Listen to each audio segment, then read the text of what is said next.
Well, welcome everybody. I am so thrilled to see everybody and such a diverse and engaged audience that's coming together here today for the first summit that we've hosted here at OSU, although there are many people working on this.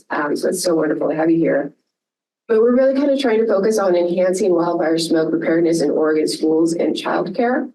My name is Kile. I'm the director of the Children's Environmental Health Research Translation Center here that is at OSU, that we call the Aspire Center. And part of the Aspire Center's mission is really to bring people together to promote evidence-based research translation into the communities. And we try to do that through university community partnerships, because together we can make a collective impact so much stronger. So we recently received, in case you're wondering why you're all here today, we did recently receive an EPA grant that is funding a university community partnership to improve school resilience to wildfire smoke. And this summit really is the kickoff event for that activity. So we're very appreciative that you took time out of your busy schedules and came all the way here to Corvallis to spend the day in person or on Zoom. So thank you all for logging in as well. To talk about this, share your experiences, share your insights, share your knowledge on this subject. Before we begin, I do want to acknowledge that Oregon State University is the land-grant university in the state, and we're located on the traditional homelands of the Mary Rivers and the Pufa band of the Kalapua, and we honor their legacy and their commitment and connection to this land. Today, we've gathered members of state, local agencies, childcare providers, school administrators, environmental health scientists, engineers, students, teachers, and the public to address the critical issues of wildfire smoke preparedness, a topic that deeply impacts our communities, especially our children when they're going to school and being taken care of. Our goal today is to collaborate and share insights and develop actionable strategies that will enhance the resilience and safety of our educational institutions during wildfire events. By pooling our expertise and our experiences and the tools that we've created, we can create meaningful solutions to protect the health and well-being of our children and also their educators and caretakers. So before we start, I do want to just give some guiding principles for the day. This is throughout the summit, we're going to uphold the values of inclusivity and diversity. Everybody's voice matters that here, and we encourage open dialogue and respectful exchanges of ideas. So let's ensure that everybody feels comfortable and feels like they can express their opinions, their insights, and their experiences, because every voice really does matter. Our agenda is packed. So I'm going to be the MC today, trying to keep us to time. I'll be sitting there in the front, and I will be giving kind of 2-minute, 1-minute warnings to try to keep us to schedules, because as you can see, we've got a lot of folks lined up in the morning, and then we've got more of a breakout workshop in the afternoon. So I think right now I'm going to turn it over to the community partner that we have with Sara Jones. She is from Ashland and has her finger in many pies down there, but I know her as the Smokewise Ashland coordinator.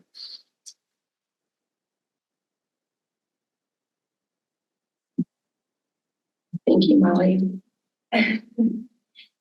As Molly was saying, I'm Sara Jones. I'm the community engagement coordinator for the Ashland Forest Resiliency, and I also help coordinate Smokewise Ashland and another project called Southern Oregon Fire Ecology Education. And we have projects that are funded by the EPA for both of those, both Smokewise and Sophie.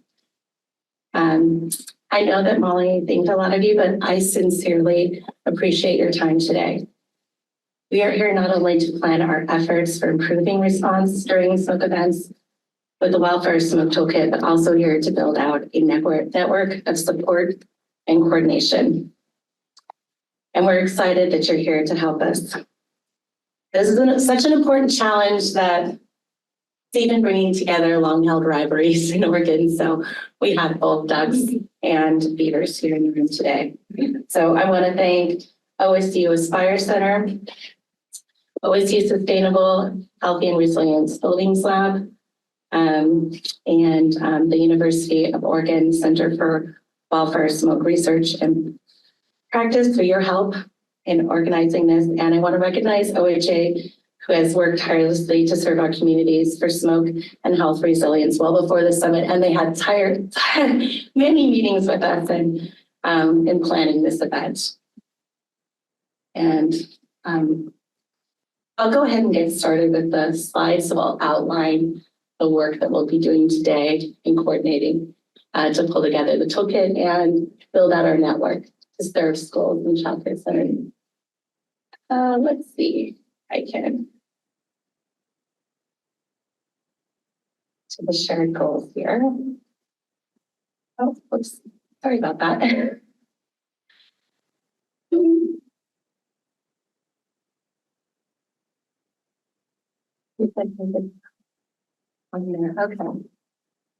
So, like I was saying before, we want to strengthen the coordination and collaboration between practitioners and agencies and identify the best practices and decision-making resources that these organizations need to develop a smoke plan that protects the children in their care. Those are our goals today. I wanted to share some examples of the toolkit components. So before smoke arrives in the toolkit, we're going to want to work with schools for them to have the tools that they need to assign organizational roles and responsibilities for operations. And this will optimize the effectiveness of response during those smoke events. So the longer that we wait before we start putting in interventions, the longer that they'll have exposure time for children, and then the higher the concentration will be. So we really want to make sure that we assign roles so that that is activated once when the smoke arrives. We want to plan ahead. So we'll be selecting the regulations, guidance, and best practices resources, and including that information for organizations. And there's different modality and needs for those organizations. So what I've heard from schools is that they use the OHA School Activities Guide, and they also use the Oregon State Athletics Association regulations for athletes and the Oregon OSHA guides to help them in decision making. And they have that all in place ahead of time. And then we're going to want to sort the toolkit for different end users. So there's a big difference between how you would manage a residential building where a lot of our child care services are delivered and commercial buildings. So we'll want to have information for both of those. And then better understand the best practices for respirators. And so I broke out two different examples of how those best practices and resources can be outlined. One of those is for the low cost air quality monitors. We'll want to be able to outline the maintenance costs, selecting the monitors, placement, and summarizing the effective use of those. And the second one is best practices and guidance for operation of cleaner air classrooms. So I was unable to find a guidance for that online when I was searching for that. We do have a great outline of best practices for residential air quality and cleaner air rooms. So we may be able to adapt that resource. But those are the kind of resources that we're looking to be able to pull together. And then decision-making.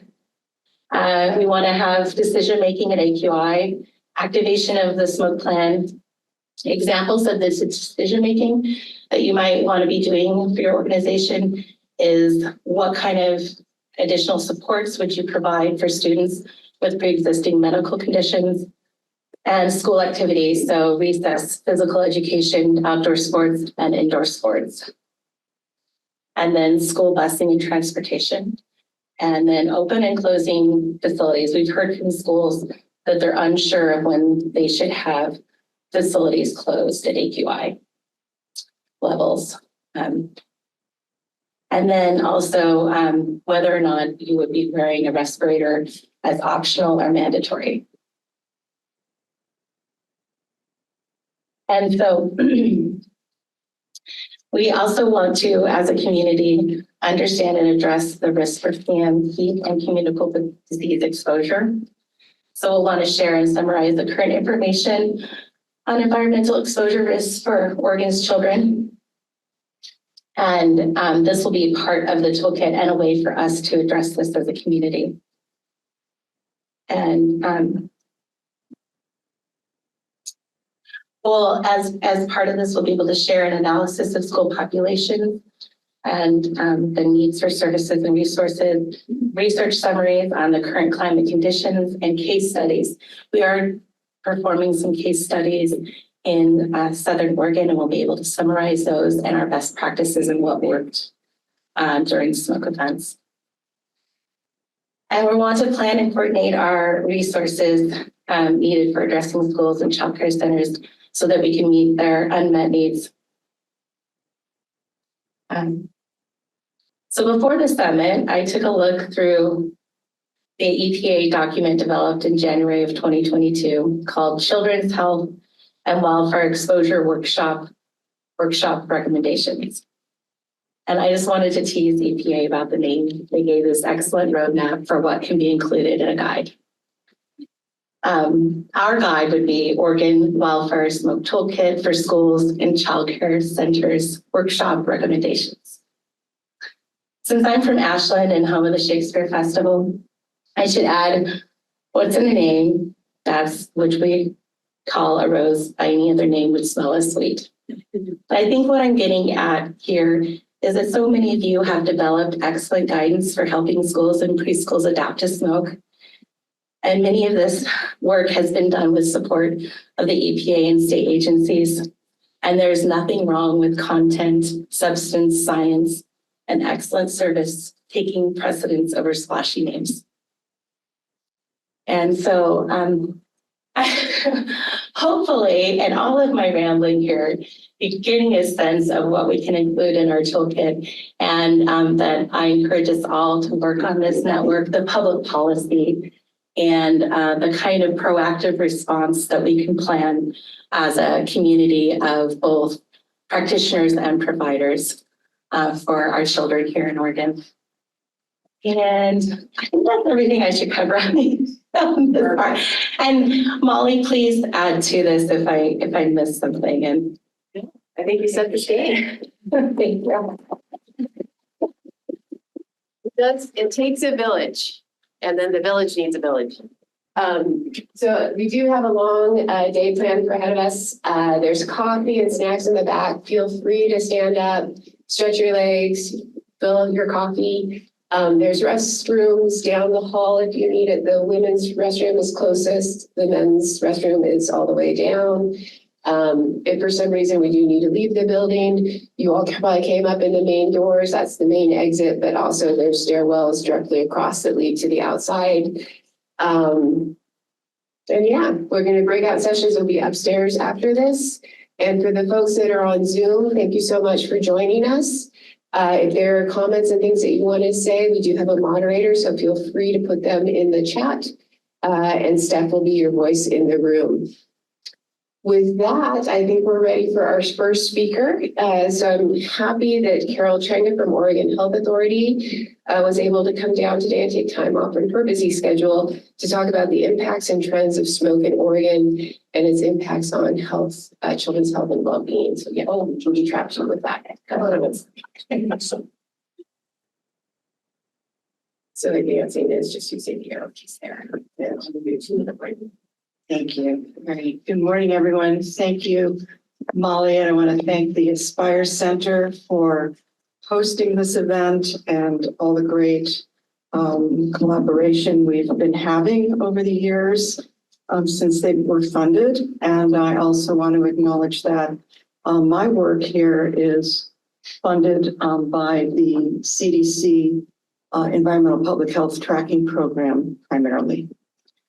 So my name is Carol Trenga. I'm a senior environmental and occupational epidemiologist in the environmental public health section at Oregon Health Authority.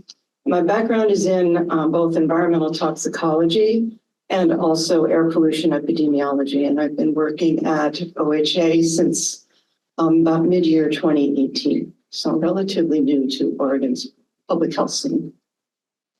So today's presentation, I'll talk a little bit about the composition of wildfire smoke and PM 2.5. I'll briefly go over some air quality index information and trends in Oregon, and you'll hear more about that in the next presentation from my DEQ colleague.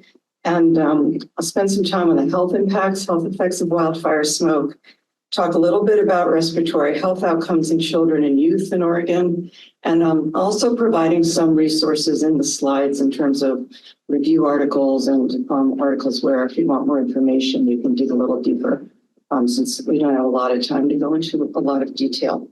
And I'll briefly mention some ongoing work that's happening in environmental public health, and some work we have ongoing and planned. So we know in Oregon, wildfire smoke-related air quality is a community priority. We've done surveys among community organizations, CBOs, and they're clearly interested. Community members are interested in identifying air quality and wildfires as one of their top concerns. We know that air quality is a top concern in the qualitative findings of surveys as well, especially among people who identify as people of color, who often have disproportionate impacts from wildfire smoke, even here in Oregon.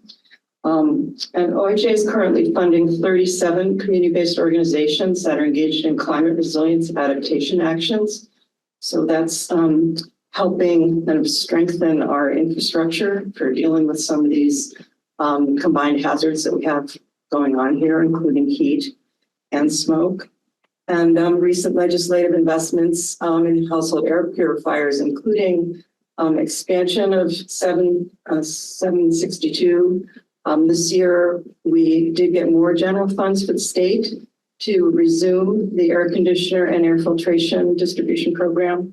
And then the 115 Medicaid waiver, and there's a website online if you're interested in learning more about that. And most of you are probably aware of the new OSHA rules for workers that were exposed to smoke, and also for heat. And those went into effect in the summer of 2022. So the challenge with wildfire smoke is it's a complex mixture of gases and solid particles. So it's got organic components, gases, particulate matter. We'll focus primarily today on PM 2.5, which is known as fine particulate. Sulfur and nitrogen oxides, the nitrogen oxides can also serve as ozone precursors. So that's a concern in terms of air pollution chemistry. And a lot of volatile organics, including hydrocarbons like polyaromatic hydrocarbons, also known as PAHs. And I like this next slide because it gives you a kind of a close-up look at PM 2.5 particles. And it shows you how heterogeneous they can be. So, sometimes we think about particles as these smooth little things that, little metallic balls, like BBs or something, but they have all kinds of things stuck to them. And they're really an amalgamation of a lot of different things. So they're biological, inorganic, organic components kind of sticking to these particles. And I like this slide because it shows the relative size of particles. I don't think I have a pointer at the ready here, but you can see I circled down below the wildfire smoke particle, and slightly above that is the dust particle. And in between there's a bacterium. And that thing that looks like a rat tail there is actually human hair. So we're talking about really small particles. Just good to keep that in mind.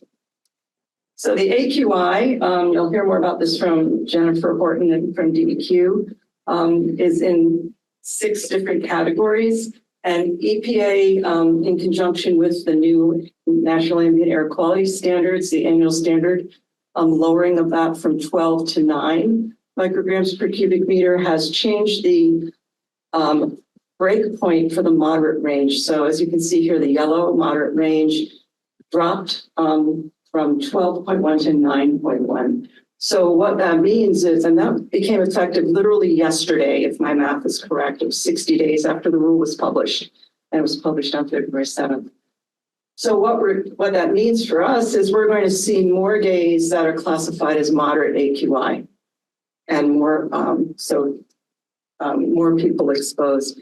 I'm going to skip this slide because Jennifer's going to talk about that more later, and I want to get to my other things here. So health effects attributed to wildfire smoke. This is probably not news to anybody at this point. It's an upper and lower respiratory tract irritant. It affects people who have chronic disease like asthma or bronchitis.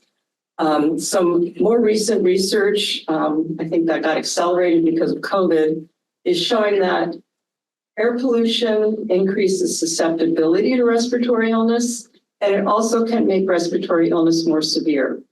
So if you're exposed to air pollution, you're more likely to get sick. And if you're already sick and you're exposed to air pollution, you're more likely to be sicker.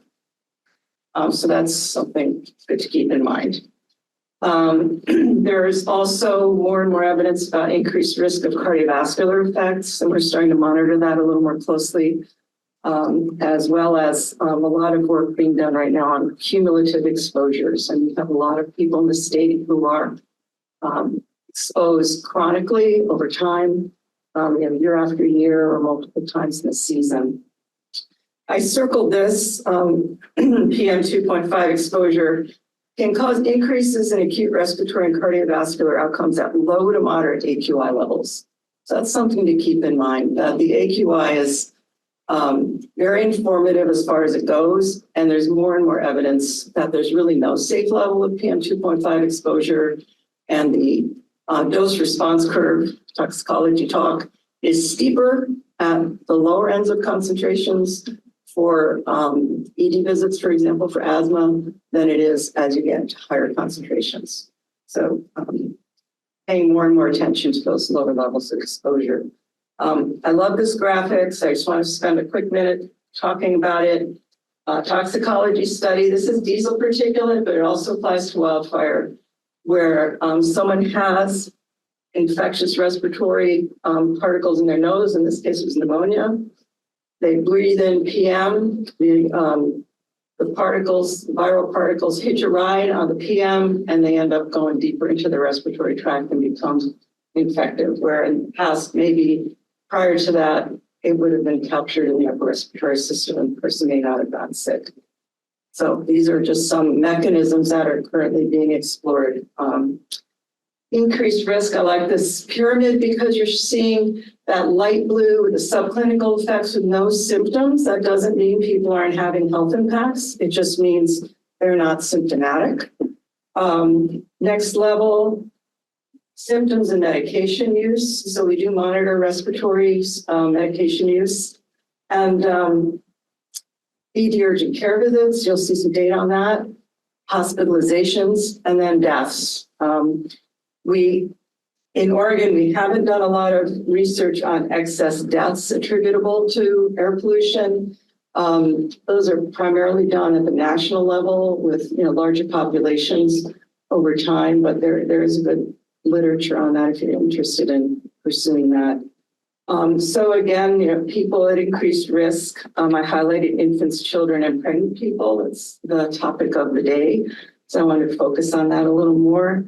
But when you add all these increased risk populations up, it turns out to be at least 60 to 70% of the population of Oregon at any given moment. So we're not talking about some small subset, some special population. We're talking about really most people in Oregon who are pretty susceptible to air pollution. So this paper, and I've included some QR codes where I could. This is an excellent review that came out last year on infant outcomes associated with ambient air pollution. And you can see that they include adverse birth outcomes, effects on early respiratory health, early neurodevelopment, morbidity and mortality, early allergic symptoms or atopic disease, as it's also called, and they affect infant growth. There's been a little bit of work done in Klamath County on prenatal impacts of wildfire smoke, and we're going to be looking at that at the state level at OHA and Environmental Public Health, doing a high-level perinatal periods of risk analysis related to this and birth outcomes, probably birth weight, looking at low birth weight. So a little bit of toxicology, couldn't resist. these two graphics, let's look at the one on the right first. So this is just a schematic of the airways. So the upper airways, the trachea, the large airways, and the kind of middle airways, and the alveolar ducts and the alveoli at the very bottom, kind of underscored by the green. And you can see that the microvasculature, so all the blood vessels and the circulatory system deep in the lung around the alveolar region, is developing until someone is 21 years old. So when we talk about susceptibility in children, quote unquote, we think of children 0 to 5 or 0 to 10 or adolescents, but it really does apply much longer into development than sometimes we tend to think. So the graphic on the left is just showing lung development from fertilization. There are a couple breaks in the x-axis, you'll notice, all the way to 21 years of age when, generally speaking, people are considered to have a mature lung. So the alveolarization, I still didn't say that right, goes on for a really long time, in addition to the microvasculature, which so yeah, something to keep in mind. So why are children more susceptible? Aside from developmental considerations, like we just saw on the previous slide, children breathe in more per body weight than adults. So this table, I think, is handy because it shows you how much more. So anyone who's been around little children knows, right? When you're around a toddler, they're breathing a lot faster than we are typically. And it's highest in the preschool years, 3 and under. But even in the older preschool years, kindergarten age, still 3.1 times and still almost double the adult respiratory rate in children 6 to around 11. So that means they're getting way more air exchange than we are, and they're getting a lot more pollution, if there's pollution or particle pollution or gases in that air per unit of body weight than we are. So another reason we want to be very protective of children's health. Here are some resources. As I said, I can't begin to get into all the details here, but there's an excellent narrative review, the home article, the upper one, that talks a lot about not just health effects, but also public health tools. And then the lower one, I believe that's the same workshop that Sara was referring to, the Children's Health and Wildfire Smoke Workshop. The workshop actually took place in May of 2021, but the guidance document, I think, was published in January of 22. So I'm going to change gears a little bit and talk about some of the surveillance work we do and to share a little bit of health information, health data that we have. This is our Oregon Essence syndromic surveillance system. And what syndromic surveillance is it's looking at syndromes and health conditions related to certain health outcomes. So it doesn't only include ICD-10 codes, for example. It might include things like shortness of breath and symptoms or syndromes that are associated with an illness. And this is just showing, the circles are showing urgent care centers, and the red crosses represent hospital emergency departments. And at this time, we don't have data from every urgent care center in the state. We have data from those that are affiliated with the reporting hospitals, but we do get reports from all the hospitals in the state into Oregon Essence, which is good news. So this is an example of some of the things we look at. This is stratified by age group. So the graph on the left is showing air quality related respiratory visits, which include asthma for the 0 to 4 age group. And the x-axis is May 1 to the end of October. And the right graph is showing the 5 to 17 age group. And I left the alerts on there because what they're showing is there's an algorithm that's showing you when they're higher than we would expect them to be. And this is statewide, so I didn't show the PM here because when we really see the associations, it's by region, because obviously the whole state, unless it was 2020 September, isn't typically affected by smoke at the same time. But you can see some patterns where in the mid to late summer, we do see a lot of peaks in visits. Sorry about that. I should also say though, the 5 to 17, we do always see some peaks in September, exacerbated by return to school. But so then you get the combination of infectious disease circulating more and more smoke, because we typically have smoke hanging around that time of year.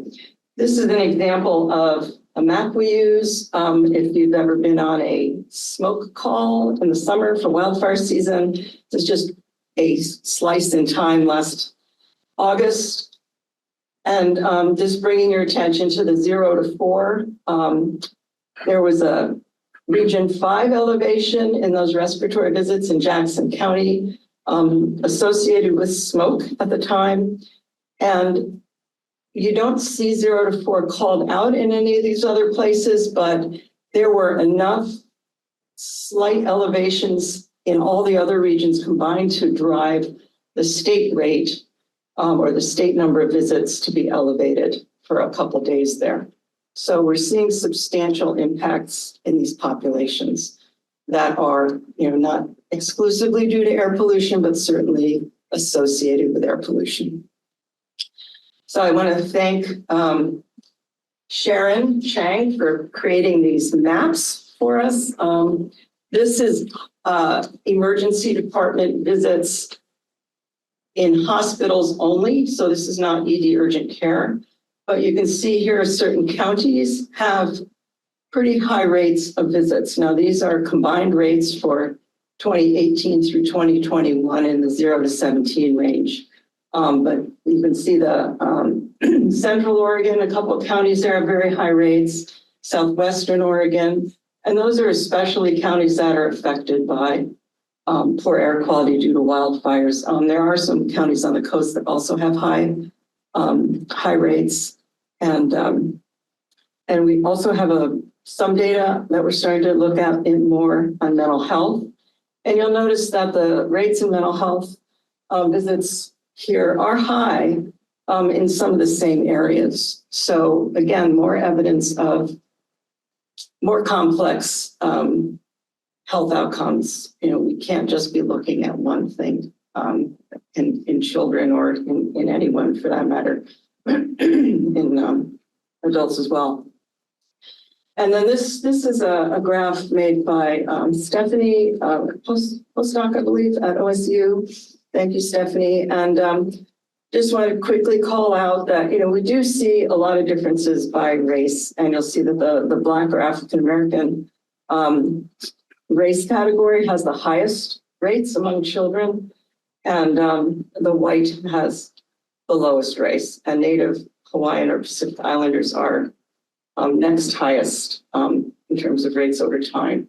That dip in 2020 is not a reduction necessarily, it's an artifact. Nationally, we saw, due to COVID, we saw a lot of changes in hospital visits and ED visits for other conditions, non-COVID conditions. So our ongoing and planned activities include increasing health-related surveillance in the winter, because we're not only concerned about wildfire smoke, we're concerned about air pollution year-round. We see a lot of air inversions, especially in the Willamette Valley, but in other parts of the state that also have high levels of PM. We're starting to look at combined summer hazards, heat and ozone and particulates, looking at cumulative impacts, as I mentioned. One of the reasons we're here today is to review and talk about updates to the air quality guidance. And we're also going to be updating the Oregon Guide for using environmental and weather data, in essence, that we hope will be a useful tool to local public health jurisdictions and actually other jurisdictions in the country who are really interested in using more synchronic surveillance. So thank you for your time and attention. And I don't think we have a lot of time for questions, but I don't know how you want to handle that. We do have, you were perfect on your timing. I have my stopwatch running. I love it. So do I. Keeps me. Keeps me too. Sort of keeps me on. But we wanted Carol to kind of really set the stage for the human health impact of these events. So we do have time for a few questions in the back.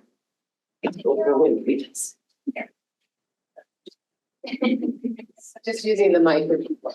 Yes, for sure. Thank you. Definitely need the white people in Zoom land, I think, too. They wouldn't be able to hear me at all yet. For the ED visit data that you were just showing over that 4-year period, is that for the entire year each year, or is that narrowed down for wildfire season? I'm trying to remember. That is, I want to say it's May to September, but I have to double check because I didn't combine that. I did not compile those data, but those are hospitalization ED visits. I'm looking at Stephanie. She made the graph. Do you remember? The ER and department visits. So I don't know. Oh, it's the ER. Yeah, but I still don't remember the time frame. I'd have to check it, Jennifer. But I do want to remind us that we're concerned about air pollution year round. So when we're looking at these health impacts, we tend to, if we're not doing surveillance for wildfire, we often look at the whole year. But it does vary, and we'll double check that. I think it was the annual. Yeah, I think it was the annual too, because this was done for Climate Impacts Project, and I think we did it. With that data, we could absolutely do it by any time period we wanted. Yeah, we've actually done it May to September. We just presented that at Oregon Epi last week for 2023 summer, because we typically look at May to September for heat and May to October for smoke. Any other questions? Harry? Thanks for that. That was a great kickoff to this. Is there a data set for Oregon on school absenteeism that you've been able to look at with wildfire smoke? We don't have direct access to those data. I think we could do it in terms of a partnership. So right now we're prioritizing the health outcome data, but I think that would be a good project to do with an academic partner, perhaps. Are you volunteering? There's some students in the room. Yes, any postdocs interested in that? Any doctoral students interested in that? Sarah? I can answer that a little bit for you guys. So I did check with the Oregon Department of Education, and they track absenteeism, but not by what was the environmental factor for closing school. Yeah. I'm sorry. And absenteeism, I don't think that they're tracking necessarily if it is health related for respiratory. Right. They wouldn't be tracking that, but do they have it by day? They do have it by day. Yeah. So we could overlay, we could look at air quality and the absenteeism. And one of the challenges with the environmental exposures too is that it's hard to account for lag effects for both heat and smoke. I was going to say one more thing. One exciting development that I didn't put on here is that we're adding some climate-related mental health questions to the student health survey. At least that's in progress. We're hoping that that's going to come together. So that will generate a lot of data on youth mental health related to climate change. And Julie Cifuentes in our climate health program is working on that. So not official yet, but coming soon. And we did have a question. Yes, we can make these slides available so that you can get the QR codes, because I guess it's a little tricky from the back to zoom in. Oh, We didn't think about that. We told her to put QR codes up there. So it's good to know that I can make them bigger, but they tend to kind of dominate the slide. And then they're also kind of low, but thanks for that feedback. And so we'll follow up at the end and make all this is available. Make them bigger. Yep. All right. Thank you. Any questions online? Because we've got about 30 people in there. No. Nothing? We do have time for one last question. Oh, we do actually have one now. Okay. All right, so we have one question online here from Kathleen with Washington County Public Health. On the note of adding climate impact questions to youth survey, wondering if OHA is also considering adding questions to the BRFIS. Hi, Kathleen. Thanks for the question. We have talked about that. I don't think that's happening anytime soon.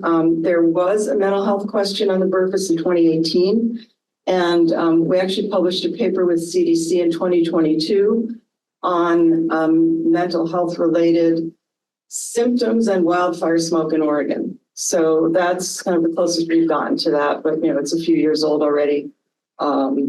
The BRFIS is jam-packed. My understanding, I don't work directly with it a lot, but there's a lot of competition for real estate on the BRFIS. But I do think it would probably be worth revisiting that in the not too distant future, because we do need more data. And we need more data on mental health and adults also in climate change. Yeah, so thanks for bringing that up, Kathleen. Good. In which case, thank you so much. Yeah, thank you. Thanks, Audra, for the attention. Next up, we have Jennifer Horton from the Oregon Department of Environmental Quality, and she's going to be talking about regulatory obligations and current coordination for smoke response plans in Oregon.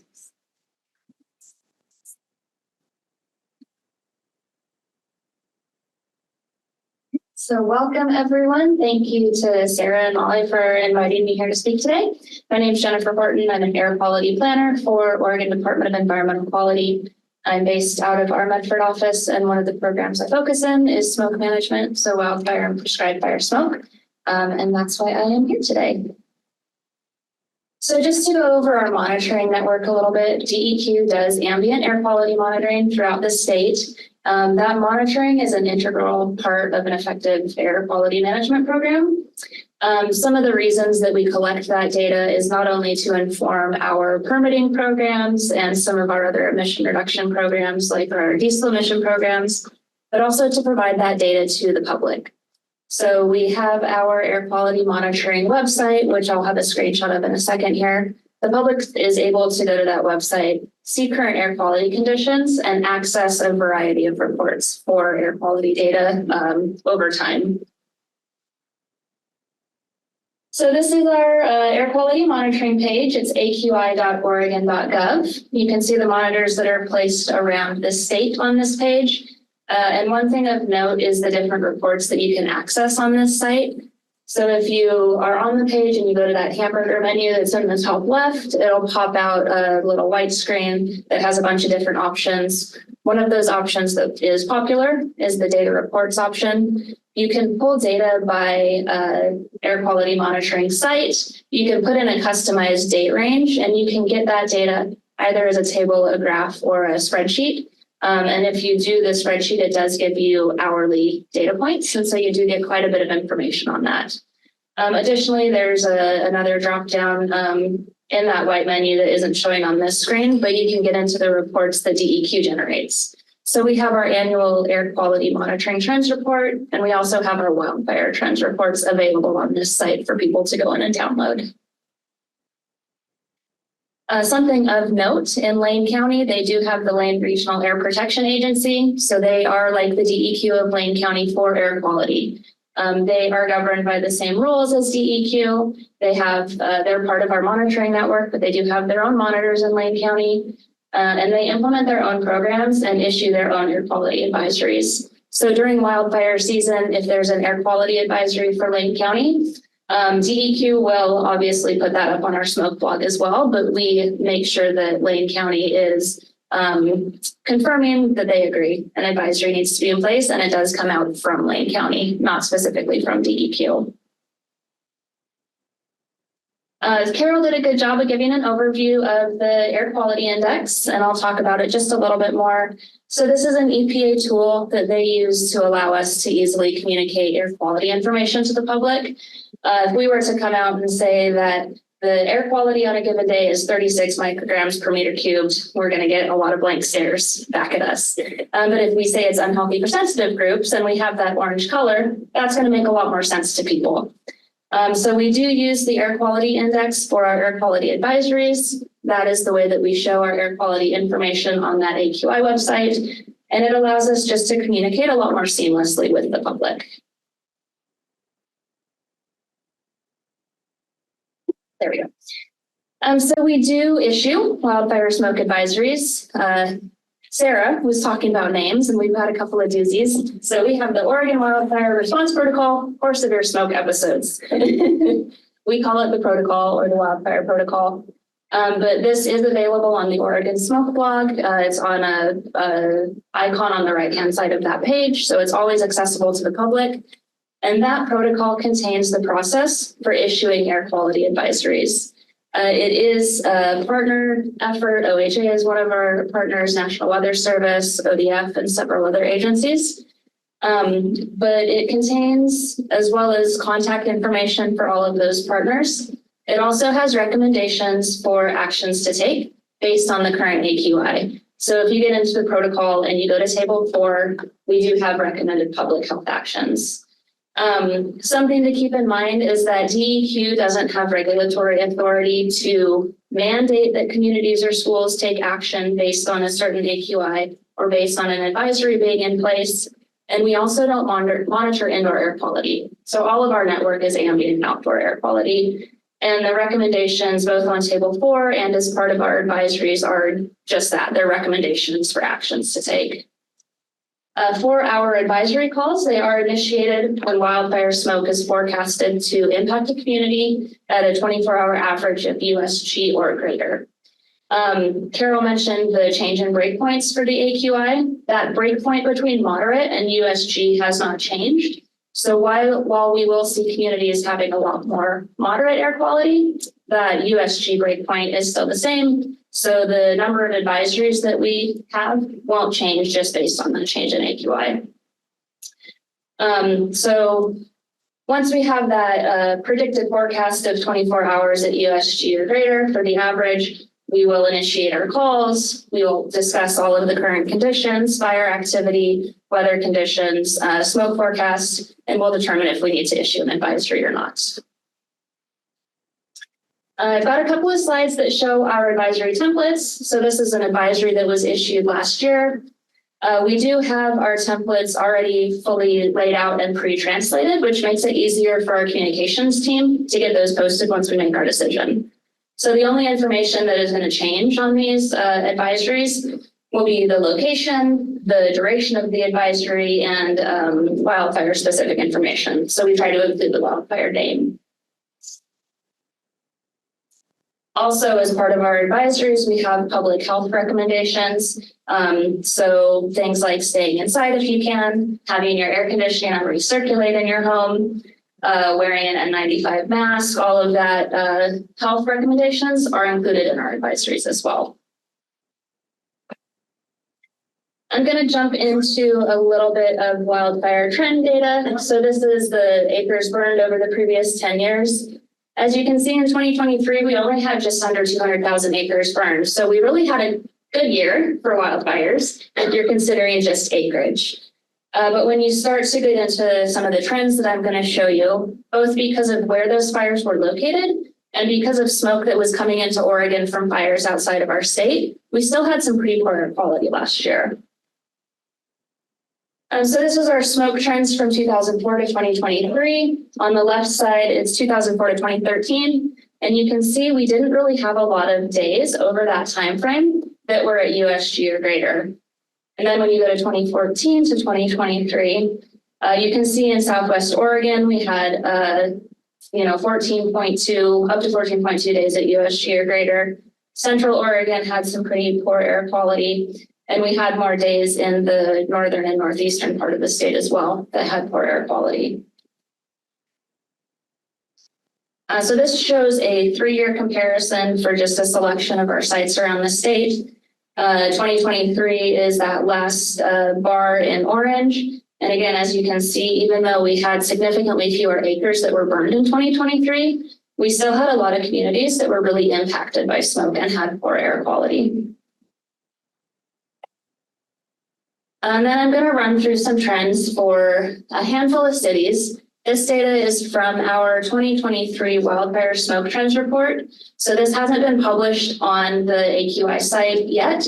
The 2022 report is there, and this one should be up, I think, in the next month or so. But so that's this data goes up to 2023. It is the most current data.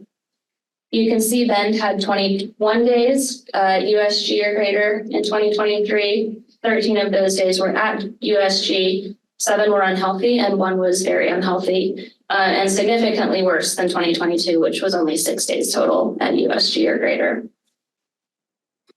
At our Medford monitor, we had 14 days at USG or greater in 2023. 2 of those were USG, 11 unhealthy and 1 very unhealthy. A little more than double what they had in 2022, better than 2021, but still it's interesting to see that comparison when you think about how many acres we burned in 23. The same with Grants Pass. They had just a few more days than Medford did. They had 7 USG, 5 unhealthy, and 3 very unhealthy. Klamath Falls actually had a pretty good year the last couple of years. So they only had 5 days at USG or greater, 3 of which were unhealthy days. Oak Ridge also had a really hard year in 2022, if any of you remember. So 2023 was quite a bit better for them. They only had 12 days at USG or greater. And then Portland, which, historically doesn't see a lot of smoke in that area. So when we do get smoke into Portland, it is usually something that's quite a bit more noticed. The public takes notice, the media takes notice, because it is unusual for that area to see smoke impacts. They did only have 1 day at USG last year, but over the last few years, they've seen quite a bit more smoke up there. Some of that has come down from Washington, but we've had some Oregon fires impact them as well. So talking about community response plans a little bit. Community response plans are developed to address prescribed fire smoke. However, once these plans are in place, a lot of the information that is researched and included in the plans is really applicable to wildfire events as well. So it's up to the community if they want to take that plan and apply it to both situations, but they are specific for prescribed fire smoke. So they are something that is in rule. They have components that have to be included. They're part of our smoke management rules for the state. So if a CRP is developed by a community, they have to include a description of the population in that community that's going to be especially vulnerable to smoke impacts. So that includes things like children and seniors, people with cardiovascular or respiratory issues, outdoor workers, unhoused populations, all that type of thing. So during the development of a CRP, the community is able to really get out and connect with some of the stakeholder groups and get more information on the populations that they need to be reaching out to. It also includes a description of how the public will be notified of smoke in a timely manner. So that's going to look different for every community. We have CRPs that include things like phone trees because they don't have cell phone service in all of their areas. And so if there's a smoke event, the person at the top of the tree gets a call to their house phone and it travels down from there. Facebook is obviously a really good notification method as well for a lot of communities, as well as things like Nexel or county websites. It also needs to include options for protecting public health. So that could include things like standing up cleaner airspaces, but it could also be something as simple as advising people to stay indoors or to wear an N95 mask. And then a big part of it is also communication between entities that conduct prescribed fire, local public health, and the public. So a lot of times when communities are developing their CRP, local public health or other county staff doesn't really have a contact with entities that are conducting prescribed fire. It's not 2 groups that talk regularly. So this really creates those communication channels. If there's a prescribed fire event and they're anticipating that the smoke from that fire is going to move into a community, that entity can reach out to local public health ahead of time, give them a warning, and local public health can make a decision of whether they need to institute those communication channels out to the public or not. Some of our community response plans have had quite a bit of work that they have done with schools. So Columbia River Gorge developed their CRP recently, and they worked to place smoke sensors at schools to promote that communication between public health, school staff, the children, and their families. Those sensors provide real-time data, and they help the schools make decisions on whether they're going to hold outdoor activities both during school and after school hours. And they have a goal to get those monitors at all of their schools. They also worked with some 7th grade science classes. They went in and they taught the students about the health effects of smoke. Those students picked a vulnerable population and they did targeted messaging for that population. And from what we heard, that went over really well. Everybody really enjoyed that project. Yes. When you were showing the 8 QI numbers earlier, is that an average of the sensors in that city? For all of those graphs. Yeah. So that's, those are from a single sensor, a single monitor. Because I know in our area, I think you guys have 7 of them. And it can be nothing on the east side and everything elsewhere. So I was just wondering if it's an average or. Gotcha. I can confirm that, but I believe those are single sensor data points. Yeah. And then Klamath County Public Health also recently developed their CRP, and they developed a communication checklist as part of that CRP. So when they're anticipating smoke impacts, whatever staff is on call to do their outreach during that time frame, it's really easy for them to grab that checklist, go through all of the actions that they're supposed to take, all of the people that they're supposed to be reaching out to, and make sure that they're following the process without having to think it through. It's all right there on a checklist. So that's a really good tool that Klamath County developed. And it also includes ensuring that they're utilizing those communication channels that are already in place. And utilizing the school district communication channels is something that they identified as being a key method for reaching out to the public. And then they also lean pretty heavily on OHA's public health guidance for school outdoor activities during wildfire events, another mouthful of documents. But that's something that they lean heavily on, and we also use it in the wildfire smoke protocol, as well as really good recommendations for public health protections. So kind of to, tie it all together, DEQ has a Share the Air initiative. We have multiple partners that we work with, and we understand that prescribed burning is a reality and a necessity in Oregon, both to maintain forest health and to reduce wildfire risk. So it's a matter of those entities that are conducting that prescribed burning, partnering and working with local public health and working with communities to make sure that that burning can happen while public health is still protected. And so keeping all of those communication channels open and working together is really, really key in making sure that our public is protected and our forests are healthy. Great, any questions? We do have one online.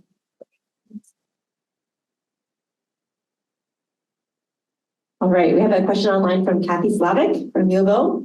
What are the main channels used to disseminate the information contained in the wildfire smoke advisories? How was the specific messaging as well as the dissemination strategy chosen, and has it ever been evaluated? Gotcha. So the way that the messaging was developed, that was a collaboration between DEQ, OHA, and some of our other partners. LRAPA also had a lot of input into that because we do issue those advisories in collaboration with them. The way that DEQ issues the advisory, we posted on our smoke blog. So OregonSmoke.org, I believe is what it is. I can look at it in a little bit.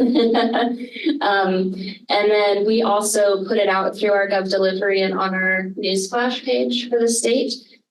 So on Gov Delivery, it goes out to media as well as anyone who is signed up for those alerts.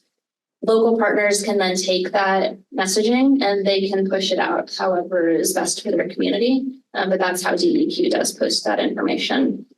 As far as how it was determined that we should share that, I believe, and I'd have to check with our communications team, but I believe that we have just certain channels that we work within. And so that was the best and the easiest way for us to get the messaging out to the public and to local communities. And we do evaluate interaction with our smoke blog and click rates for our emails. And that's how we kind of determine if we are seeing good engagement or not. And as we walk back, I'm going to take the speaker project. For the air quality sensors that are part of the monitoring, do you know the averaging time? Like, is it the last hour or is it a 24-hour average? Like, Yeah. The average time. So that's a good question. And if anyone is familiar with looking at the purple air monitoring map as well, those sensors are on a much shorter time frame. DEQ sensors are a 1 hour average. The reason for that is because they do go through a QA/QC process. And so it takes a little bit of time to get that data reviewed and posted up. So there is a little bit of lag to our data compared to the purple air network, for instance. However, with purple air, we don't have any assurance that those monitors are placed in locations where they are getting a good, accurate airflow. We don't know if it's next to an exhaust on a house or next to where they idle their vehicle in the morning, that kind of thing. So we have better data quality for our data, even though there is a little bit of a lag. My name is Crystal Percy. I'm a regional manager with the Childcare Licensing Division that is part of the Department of Early Learning and Care. Huge concern that like your community response plan, people are notifying school districts, but we're not getting to childcare programs. And so how can we make that connection with those community response plan writers and organizers? So that's my first, and we don't have to solve that problem right now, but just know that we want to do that. Secondly, in our center childcare rules, we now have a requirement that all centers follow the local advisories for air quality. It's never been in our rules, so we do have regulatory authority over that. So going to that Gov site that you just gave to the previous question, is that the best way for my communications department that's here with me also to get that information to put it out on our social media? Or is there a better more direct connection that we can make as a state agency with you? Yeah, for sure. So I'll answer the second question first and then go back to the first question.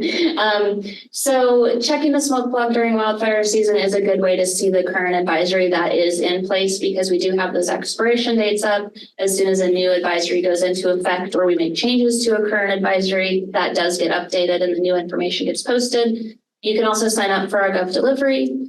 And if you email smoke@deq.oregon.gov, that will go to me and a couple of other folks, and we can get you signed up for the coordination call, the advisory call invite list. You're welcome to attend those calls during wildfire season when they occur. And so you can hear what our determination is going to be before it gets posted and know to watch for that information to come out. So there's a couple of different channels for that. As far as getting information in the CRP about connecting with those other educational facilities, reaching out to local public health or emergency management is going to be your best option. Those are the two positions that are typically very involved in development of the CRP and in carrying out those communications once it's in place. Thank you. You're welcome. Can you confirm the email again? Yes, it's smoke@deq.oregon.gov.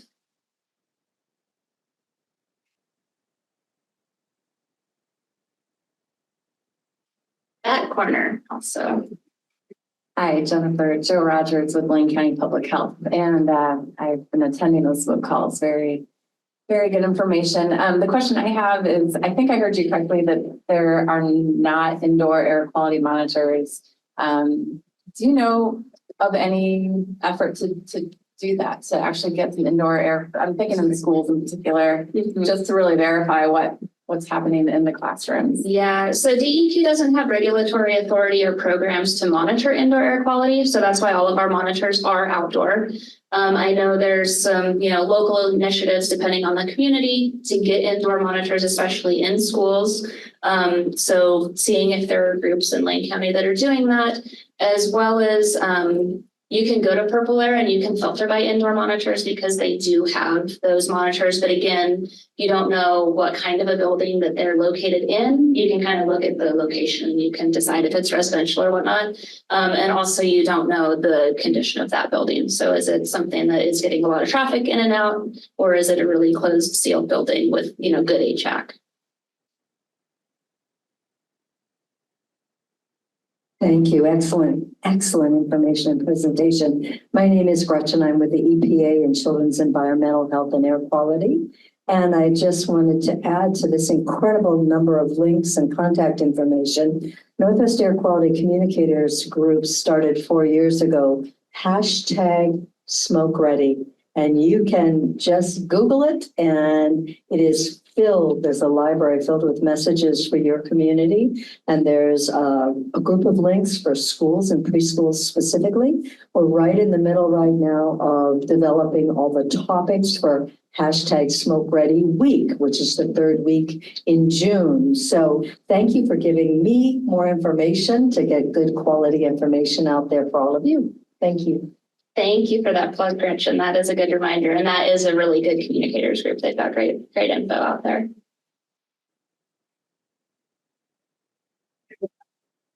Okay, thank you. So I've been writing a couple of my questions down. Norma Alba with Department of Early Learning and Care. Is there targeted engagement to culturally specific community organizations? As I'm thinking about how the engagement is going, are you guys offering information in other languages so that way there is equitable access?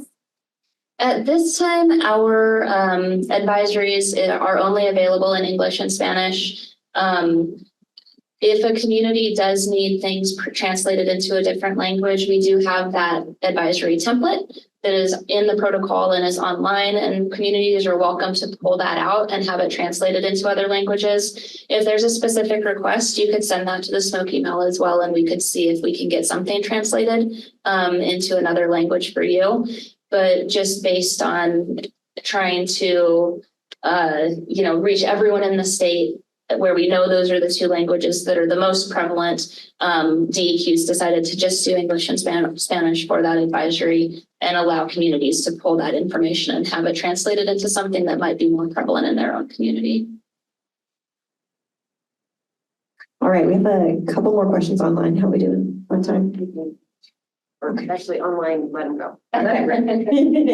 Okay, so another question from Kathleen from Washington County Public Health. So how is DEQ working with ODA to address field burning? And how will DEQ be working to address the impacts of increased acreage burning allowances by the Department of Forestry? Just thinking about how this will impact the new annual standard for PM 2.5. Yeah, that's a good question. So we have kind of an interesting relationship with ODA. They do manage their field burning program. They have forecasters that issue the forecasts, and they have acreage limits in their rules for field burning. And so it's not something that we have engaged a lot in at this point. We do kind of leave most of that to ODA unless we start seeing some major impacts to monitors, and then we'll start to reach out and ask some questions. But that is ODA managed for the most part. And then the NACs being lowered is also something that is going to require a lot of work and looking at to make sure that we aren't putting areas into non-attainment. The thing with the NACs to remember is that it is the impact of that smoke hitting a regulatory monitor. So not all of the monitors in Oregon are regulatory. Some of those are just informational monitors, and EPA doesn't pull that data at this point to make any regulatory determinations. And so obviously, even if it's not regulatory, we don't want to be impacting communities with high levels of smoke from prescribed burning. But we have a team that is continuing to look at those impacts and to discuss potential implications of the new NACs with communities and airsheds, and to determine what we can do for emission reduction techniques for areas that are kind of a concern. Awesome, thank you. And then our last question here from online is from Rebecca Austin. Has DEQ considered adding portable air purifiers into facilities to address improving air quality as a solution to the air quality indexes being high? Again, DEQ doesn't really address indoor air quality impacts at all. We, put that over to our local public health partners. I know OHA has had some air quality programs where they have given out indoor purification systems. Under Senate Bill 762, we did have grant funds, and we partnered with several tribes throughout the state, I think 8 tribes throughout the state.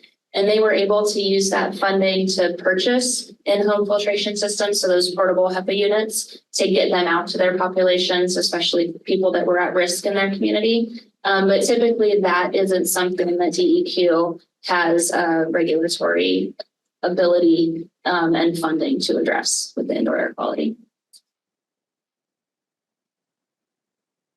The advantage of having all the alphabets here. Yeah.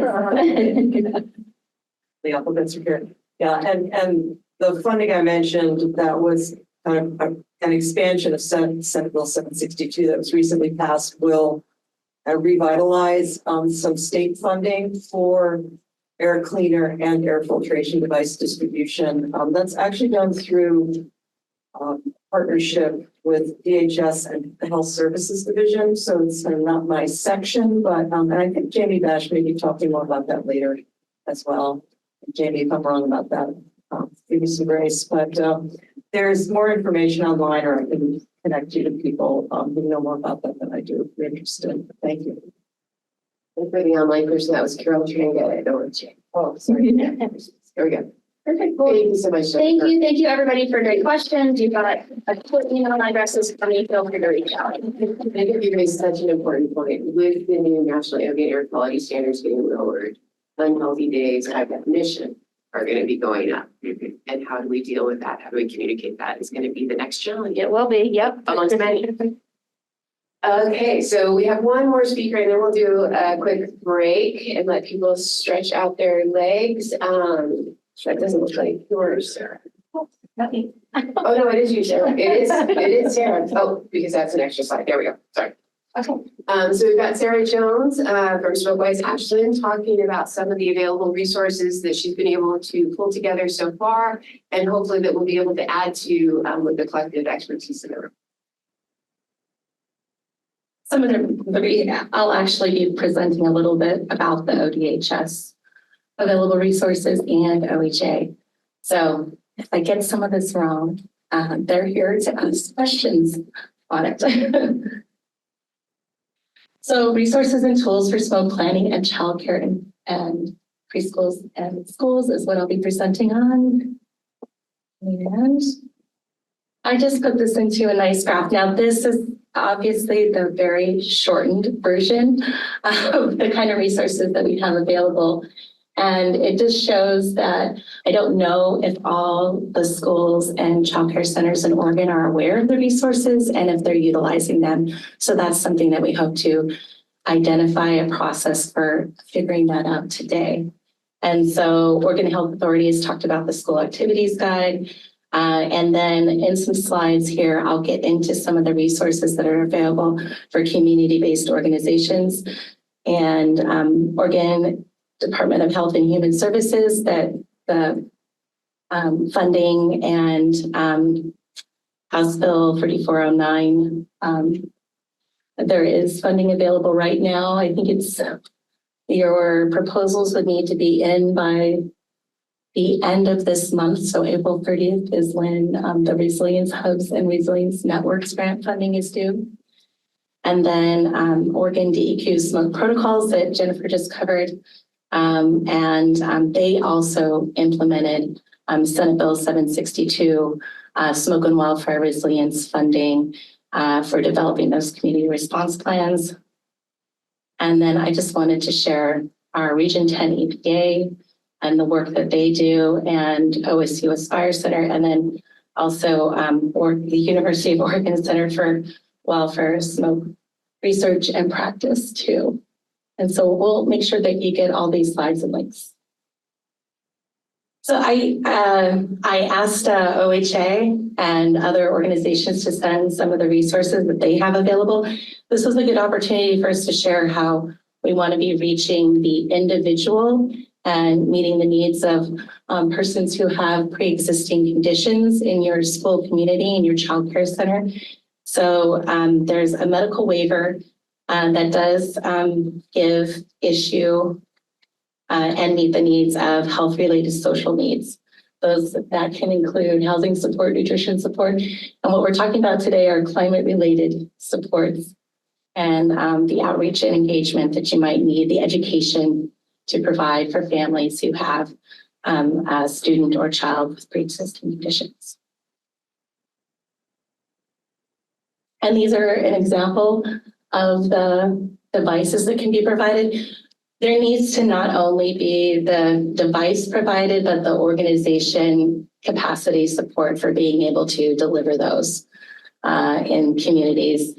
We had about 50 people in our community who don't drive or housebound and have pre-existing conditions. So we had volunteers that were able to go out and set up devices for air cleaning at their homes. So there's a lot to this, not only just the funding, but also the network and capacity support for being able to do this work. So air conditioners, air filtration devices, mini fridges, portable heaters, and portable power supplies are just some of the devices that can meet the needs for health-related social needs for climate services. And it is a complicated process for being able to get those issued, but I just wanted to share that meeting the individual needs is something that we want to be doing as a community too. And I wanted to share that community capacity building funds, there's $119 million that's available to support community-based organizations and coordinate care organizations help administer these funds. And this is a great way for you to be able to build out your resources and capacity for being able to implement and plan those, plan for smoke for your school, community, and childcare center. And these are, again, the allowable activities that you can do with the community capacity building funds. You can pay for technology to improve your processes, development of business or operational practices, workforce development and outreach education, and convening networks like what we're doing today. And this is the timeline for distribution of the funds and applying for those. From my understanding, LRAPA has received some funding, the Lane County Regional Air Quality Protection Organization that Jennifer mentioned. And there's plenty of time to get in your application and organize your proposal for this. And this shows who's eligible. There's an eligibility process, and I think OHA can answer more about that, but I wanted to show who is eligible to do this. So tribal governments and providers, community-based organizations, social services agencies, housing agencies and providers, food, nutrition service providers, case management providers, traditional health workers, childcare providers, city, county, and local government agencies, outreach and engagement providers, and providers of climate devices and services. So we have a lot of nonprofits in Southern Oregon who are utilizing this funding and putting in to help our communities adapt. Unite Oregon is one example. They were distributing air cleaning devices, and we did help refer community members to that program. And this is the website where you can get the information and a little bit more about how to stay connected on that.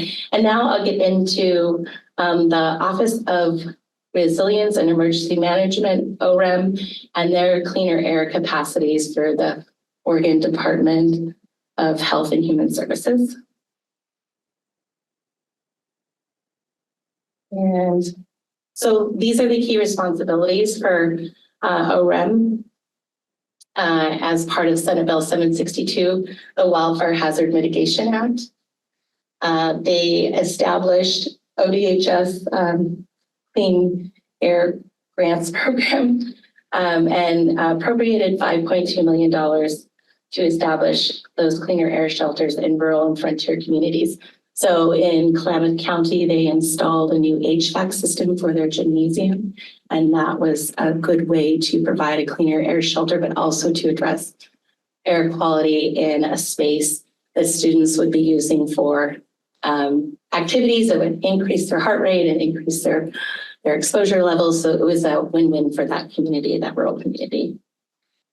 And then they've also expanded the grant program to include tribal nations and public schools and appropriated $2 million for establishment of improved public warming and cooling centers. So the city of Ashland also has a shelter and center that we're working to be able to provide services for unhoused individuals. I wanted to share the breadth of the resources that have been deployed. So they have 463 air scrubbers staged around the state and 3,600 personal AC units were distributed. And I thought this was really interesting. They have some portable HVAC systems on trailers. And I'll just click through here so you can see these air quality monitors that are handheld devices. They have 150 of those available for organizations who need to monitor their air quality during a smoke event. And that's everything I've got. I think I made my time there on that one. So happy to take any questions. Thank you. So that was where a lot of the goodies lied. We will make slow slides available. Is that right? Okay. Time for questions. Any questions for Sarah? If not, we do have the coffee break scheduled. Okay, so we're going to go ahead and get started. We've got 3 more speakers. We're going to be sharing their expertise and knowledge with the group before lunch. So next up, we've had from Deschutes County Public Health, we have Lattanzio, and Jeff Freund. They're going to be talking about the needs of pre-K and childcare centers to prepare, respond, and recover from wildfire events. So thank you so much for driving here all the way from Denton this morning. I feel like I should have a few long distance travel awards. May I use that so I don't hurt my back? Yes, you may. Thank you. And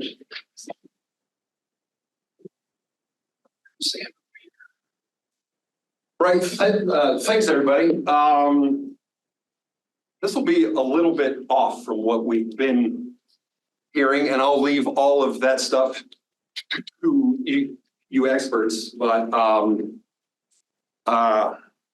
and I'm just here to warm you up for her. Okay, so that's my role. I just like to say that we're both beeves. This was the beef when I was in school. This is the beef that many of you might be now. Things have changed. We're both registered sanitarians. I won't bore you with what that actually means. And we're known by lots of names. And this will mean something in a bit. And most of you probably know us as that one, right? And that causes a few things. A, it's great for this project because it means that we are in there every single year, right? So we actually have a hard meeting by rule. But it also means that if we're trying to do outreach and we're trying to offer you resources, we're the health inspector. And what do people do when, maybe not so much her, but what happens when I show up at your house and I go, I'm here to make sure your house is clean? Folks, what? They go, oh crap, right? And they don't open up. So that's something that we're going to have to work on. So here are pictures of folks like us in action, but most of you probably know us to look like this guy, right? For any of you in this room old enough, have actually seen that show. All right, well, we both work for Deschutes. On staff, we've got 9 of us on staff, and we license and look at restaurants, pools, our free parks, on and on and on, and childcare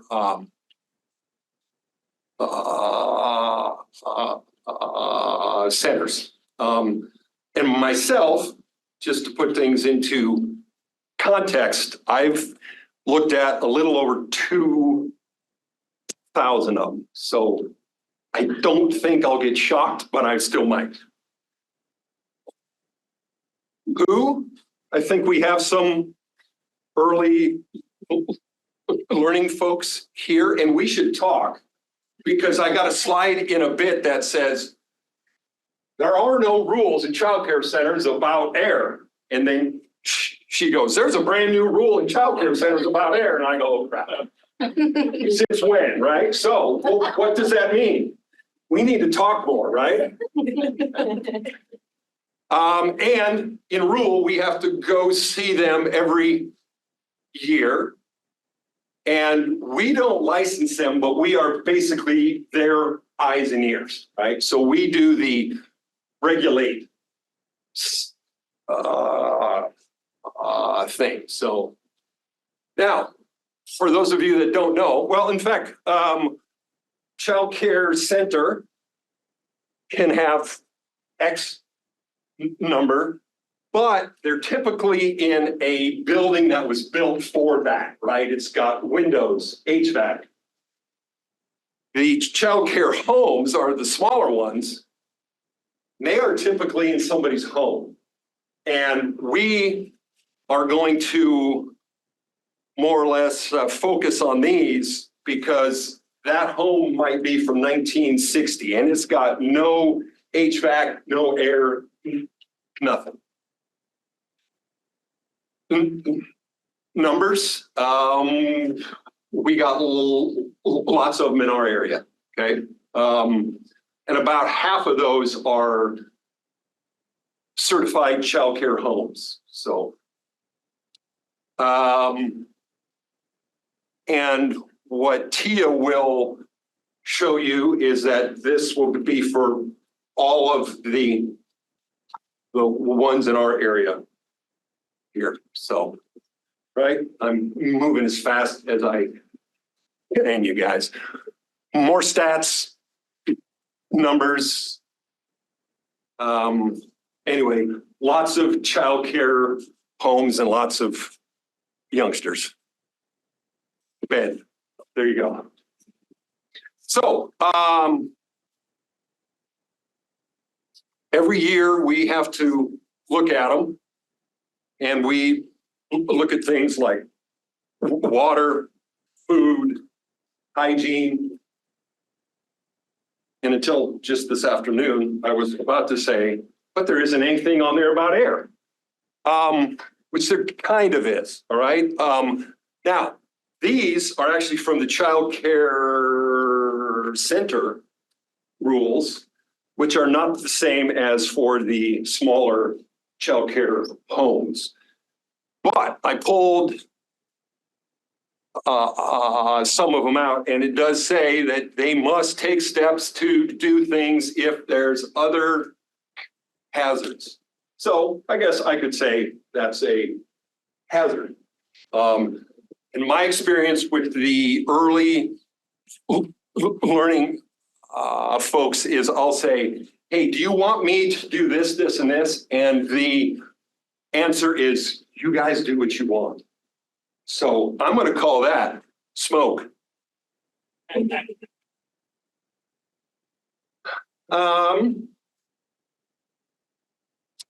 think we just discussed that, and here is just the child care home forms are 2 pages, and the child care center forms are 9. So it just more stuff. So I'm going to hand it over, but I wanted to call this. Can't manage what you can't measure. So she will show us what we want to, and this is the measure part, and this is the manage part. Questions?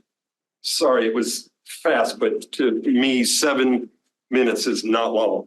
Because I love these things. Well, I won't be as funny as Jeff, but I'm Tia, so it's nice to be here talking to you guys. So for those of you that don't know, we actually received a grant from the Aspire Center to help us with the project to protect the children in these child care homes. So we're very excited, and that's what I'm going to be talking about. This all kind of started off with a survey that we made in December of 2022 that ran for a few months. So this survey that I sent out was actually sent to childcare centers and homes and adult foster homes in only Deschutes County, but I pulled some stats up there. Only 14 childcare responded out of the 100 or so that we have, so not a great response rate. But the biggest thing to me was that 100% of these childcares that did respond said that they wanted or needed an indoor air quality monitor. So that kind of got us thinking about how to make that happen for these homes and centers. Then when we heard about the Aspire grant opportunity, it was the perfect fit. So more measuring, I recently launched another survey on April 2nd of this year. And this was specific for the Aspire grant. So we're focusing in PreK, Deschutes, and Jefferson County, sort of what makes up that Central Oregon area that is pretty heavily impacted by smoke on the whole. This was sent to only the childcare homes in this area and is available in Spanish, English, and simplified and traditional Chinese, just to account for the different cultures and communities we have in the Central Oregon area. And actually, that's a typo. We only have 8 responses as of today. I wish it was 9. But that's just a little picture of the title of our survey and, screenshot of how many responses we've gotten so far. So the survey is about 20 questions long, and it has 3 sections: a little intro, asking what they already know about indoor air quality and what they want to know. This survey is just going to help us gauge current levels of community concern for indoor air pollution, what they already know, what they want to know, and what Deschutes County Public Health can do for them in terms of what kind of resources they need. We need to point them in different directions. And just kind of figuring out exactly how to give them what they want. So I'm just going to go over some of the responses quickly. This survey was also their chance to sign up to participate in the grant, and thankfully all 8 said they wanted to participate, which is great. So I'm glad that we sent this out because it's kind of confirming what I already sort of knew anecdotally, but now we have the numbers. They're mostly very concerned about indoor air pollution, which makes sense because most of them also reported that they smell smoke inside their homes quite often when it's smoky outside, which isn't always the best indicator of how well their house is being ventilated. But if they smell it inside, it's probably a bad sign. So that just confirmed to me that we do actually need to help these homes. Only 5 of these homes out of the 8 stated that they did have an HVAC system inside their house, which is super uncommon. Like Jeff said, sometimes these houses that were built in the 70s, 60s, they might not have any HVAC systems at all, just have the baseboard heaters, which don't have any filters in them. However, all 5 of the people who said they had HVAC had no idea what kind of filter they had in their HVAC system. So that was another really interesting thing to know. I've heard that in the field also, that I've asked them, what kind of filter do you have? And they have absolutely no idea. So it's a good point for future educational materials, talking about checking your HVAC, regularly maintaining it, because they're pretty useless if you have no idea how they work and if you never maintain them. So as part of the survey, or as part of the grant project, excuse me, they will be receiving a purple air indoor air quality monitor. And improved educational documents based on what they said in the survey at the end of it. Box fan filter kit materials, which Eileen Gabby has set up in the back. So you can go check out what we will also be offering to our community. And they'll also be receiving an indoor air quality assessment from our county. And this is what the report form looks like. So we have a handy tool that we walk around inside the building to look for different types of indoor air pollutants like carbon monoxide and dioxide, PM 2.5 and 10, total volatile organic compounds and such like that. And then this report is emailed out to them at the end of the assessment, just to give them some tips and pointers on how to improve it, what to look for going forward. And they'll also receive, of course, the rose and tall box, and this is what they look like, but sometimes you can make them really fun. So I'm hoping the childcares take advantage of that and maybe make it an art project. But these are very efficient at filtering out smoke and PM 2.5 particulates. So that's why we went with these versus the regular HEPA filters. They can circulate a lot more air in any given room than most of the little ones. So yeah, we're really excited about this and we're happy to be here. So thank you.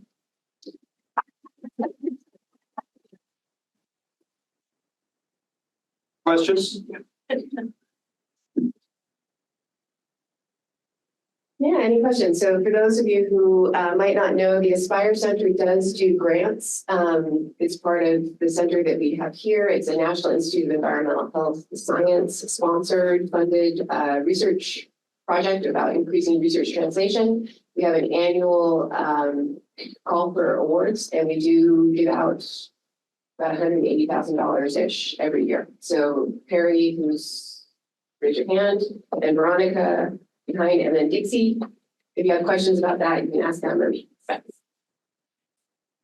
That was a very good survey that you showed it's specifically for indoor air quality. It looks like that's not a part of the surveys that you've done before in homes, or is it? And then would you make that maybe more a part of your processes going forward every year? Yeah, so the survey is just part of the Aspire grant project. So I had done one sort of on my own in like 2022, just because we didn't know what childcare homes or childcare centers were doing at all, really in terms of like monitoring their indoor air. And then the last part of it that I showed you, I just sent out recently, and that was for the grant, just kind of getting an idea of what they need and want so that when we do put out some educational materials, we know what they need instead of just giving them something they already have. We do talk a lot about air quality, at least I do, and I'm sure Jeff has. When we do our inspections of the homes and centers, I always ask like how it is during the smoke season, and if they know what kind of filter they have, if they have some kind of filtration device. So this is just a great way for me to like get some actual numbers behind that instead of just saying, no, I've heard about this in the field, like now I can actually say that it's a problem. We have time for kind of one more question. Anyone? I have a question. Yes, that's the young one. Question. So you mentioned that there were like only 14 that answered out of like over 100 that you know of, right? Do you have any ideas for how to like increase your sample size, or ideas for going forward, how you might be able to capture more of those? Yeah, so that one where only 14 responded, that was the first one I sent out in December of 2022. So now I have reached out to our regional state Department of Early Learning and Care certifiers, and I've asked them this time to give out the survey to their contacts. So hopefully that is like a better way to get a hold of them rather than just me emailing it out. Fantastic. And I do know that U of O is in the house. Where's Heidi and Jess? There we go. They do amazing surveys around wildfire and smoke and things like that. So I'm going to come to them and maybe you guys can connect over lunch. Perfect. Okay. So next up, we have Jamie Bash. So we're going back over to the Oregon Health Authority, knocking on their door, and we're going to be, she's going to be talking about school activity guidance to mitigate exposure levels. So thank you, Jamie. And there's the pointer? There's just the arrow.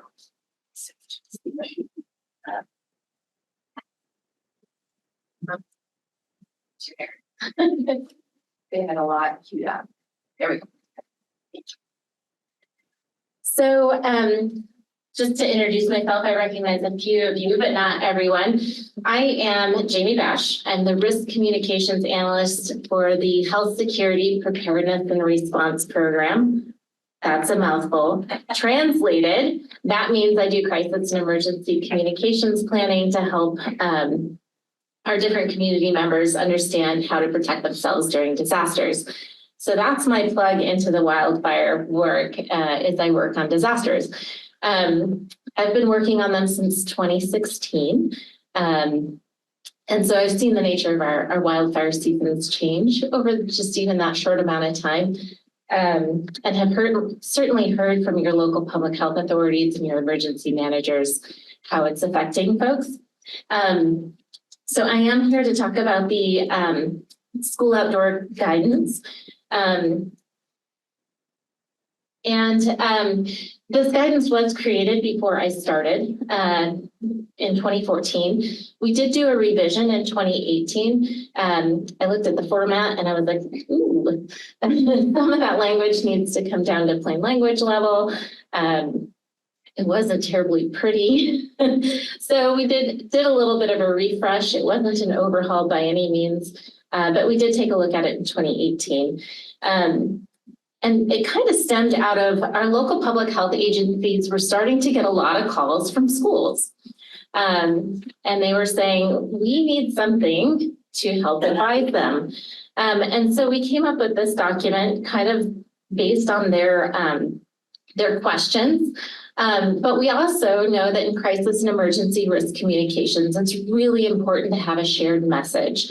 And so we did do some intentional alignment with the EPA's outdoor activities guidance, but again, tailored it to the needs of schools and children to help better equip our local public health agencies.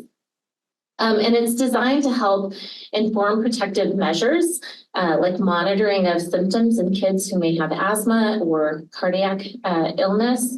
It talks about increased rest breaks, particularly during sporting activities, keeping kids indoors. When do we pull them indoors instead of letting them hang outside? Relocating your activities. So maybe your community has some really terrible air and there's a football game scheduled. Like, when do you cancel the event, or hey, can we move it to maybe the opposing team's location if the stadium's available and the air is cleaner? And then cancellation of outdoor activities. We've also worked with the Oregon School Activities Association over the years to help them develop athletic guidance. And part of the reason that we did that is they are the regulatory authority for most of the athletic groups associated with schools in the state. So they do have some very specific rules for athletic directors and folks in the sporting community. They also have a clinician on board that we've worked with as well. So we are trying to have a common message to help people not get too confused. And the guidance document is in your packet. So if you're not familiar with it, please do consult with it. We also have this online. But what you'll see is we use that color coding. One of the things that we adjusted in the last round of revisions is people were telling us that the micrograms per cubic meter were confusing. We still have the AQI listed in those categories of good, moderate, but we have the number listed. And that was confusing, so we took it off. Clutter anyway, right? But we also recognize that schools have different, and even childcare facilities, right, have different durations of activities. And so we did try and tailor it towards some of the activities that you guys are considering. But we also know many of you don't have air quality monitors near you. And DEQ has done a lot of work in partnership with us to help identify particularly vulnerable communities and start expanding their network as well. And I think Carol and Jennifer have been really heavily involved in that. So don't ask me about that, ask them. If I can put you on the spot. But basically, under each of these categories, we've kind of provided a few bullets of things that you might want to do at different air quality levels. It is a 2-page document so that you can do like a printout front and back. And it talks a little bit more when we talk about watching for symptoms. What do we mean? Where can we find that air quality index that you're talking about on the front page? For folks who don't have an air quality monitor, we talk about how you use that visibility scale that we have here on that second column. And then school closures. Folks would love the state to tell you exactly when you should close. The problem with that is smoke is highly localized, and our social vulnerabilities from community to community are different, and even from school to school, right? Like, how many kids do you have on school lunch program? That's a vulnerability and reflects income that may also reflect housing stock, right? If you're in a low income house, you're probably more likely to be eligible for school lunch, and low income houses tend to have a poorer envelope. So the state doesn't know all those nuances of your community and neighborhoods. So we have just said, if you are a childcare facility or school, please consult with your local public health authority. They do work on the epidemiology and have a lot of information around the characteristics of communities for different health hazards. And so it's best to work with them to make that decision locally. And then we do have a website listed here where you can find additional information about health and even some communications tools on our public facing site. And a lot of those tools are built around the epidemiology that Carol and folks like that her do, as well as EPA guidance. And then we have a small box here to talk about the additional vulnerabilities you might want to look at. The good news is we have seen schools applying the guidance, and we've even seen some schools starting to help make sure that their communities are aware of it. So I just pulled a few websites here. It's a little small if you can't see it from the back. Eugene has something, Brookings Harbor, Reynolds, and even I forgot to figure out who that last one was, but you can probably see it on maybe the plane. So we know folks are using it. And I talked a little bit about all disasters being local and connecting with your local public health authority. There's a couple of reasons that's important. Local public health authorities have preparedness and emergency, they have public health emergency preparedness coordinators. They tend to be tightly connected with their emergency manager. In Oregon and in many other states, locals are the first responders, but if they need additional resources and they've exhausted them, they can then request the next level of jurisdiction to support them.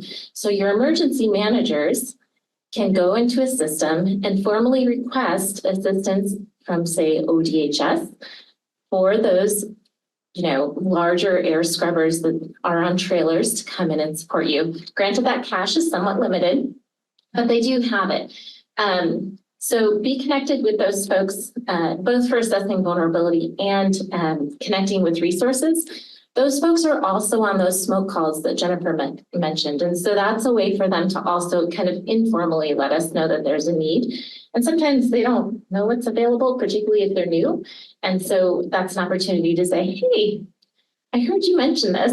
Do you need some support? And then we can take that offline and figure out what that looks like. And again, I mentioned that the guidance was primarily used by local public health initially, but we are seeing that start to expand. And certainly our tribal public health authorities use it as well. And so we're excited to see that proliferation.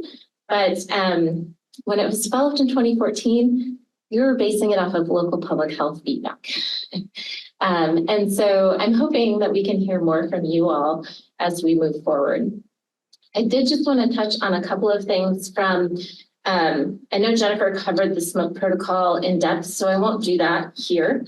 But I did want to highlight, OHA does coordinate very closely on our air filtration programs with ODHS.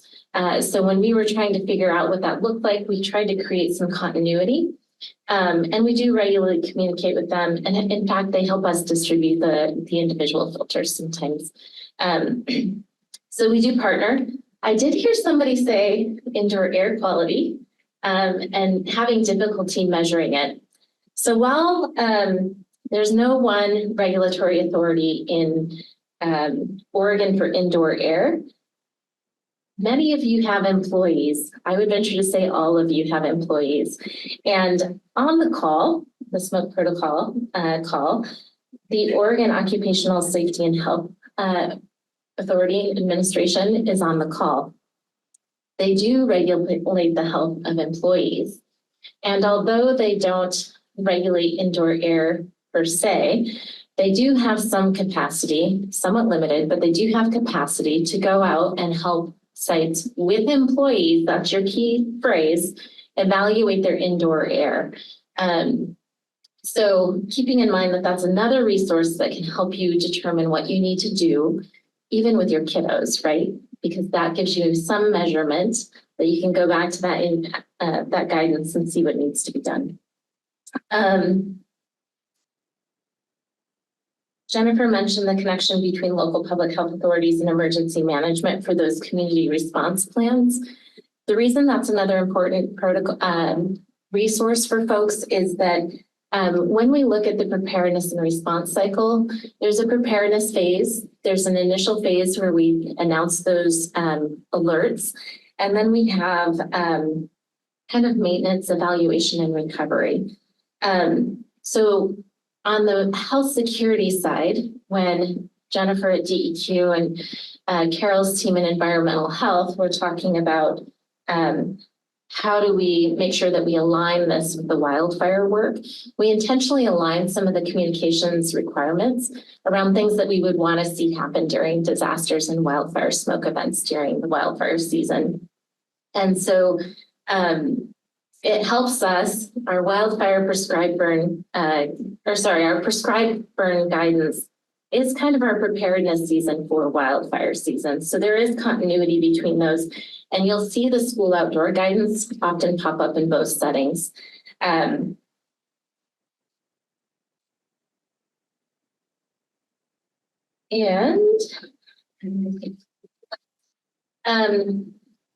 Jennifer mentioned the DEQ's guidance for and the smoke blog and the air app earlier. So I won't touch on this too much, but these are the other resources that I was mentioning. And I want to mention too, on that local communication platform, if all disasters are local, it really is important that you're using community networks and existing platforms for communications. And that's another area where your emergency managers and your local public health can help amplify that information. And when DEQ issues advisories, and sometimes even before then, to build awareness in the community, local public health authorities will put messages out through press releases or on social media.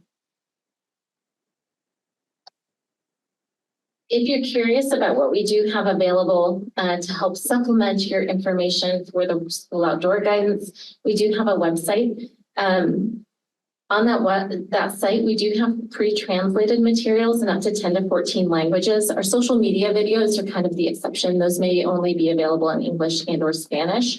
That's largely because Spanish was added during COVID, and you do need to have a lot of capacity to do social media during just pretty much at all times. But those are there. There's fact sheets, FAQs, and graphics. And even templates for folks to help communicate. And then finally, I'll just close with, we are curious about what you think for the school outdoor guidance, and it may even help inform some of our other risk communications tools that I've mentioned. So as we go into this update, which you can contribute to with this QR code, we're thinking about how can we engage folks more. And I just want to say thank you to Nani, who's an OHSU student, for supporting us in developing a survey so that we can collect more information. We're looking at the scientific literature again to see if we even need to disaggregate our guidance by age group. Infants are a little bit more vulnerable than maybe older kids. We're looking at things like, what do we do about this air quality question? So lots of things that we're thinking about and would love to hear more from you on. And by the way, we have extra PPE left over from COVID. Some of it is expired, but still useful. And if you take the survey and want some, you can reach out to me and we will be happy to share it with you for free. You may need to pick it up, but it is available. And it is recommended at certain levels under the occupational health guidance from Oregon OSHA. Our guidance doesn't address that primarily because if we're helping kids, we're probably helping the at-risk adults as well by getting them indoors to clean up. Wonderful. Thank you, Jamie. We have any questions for Jamie? Yes.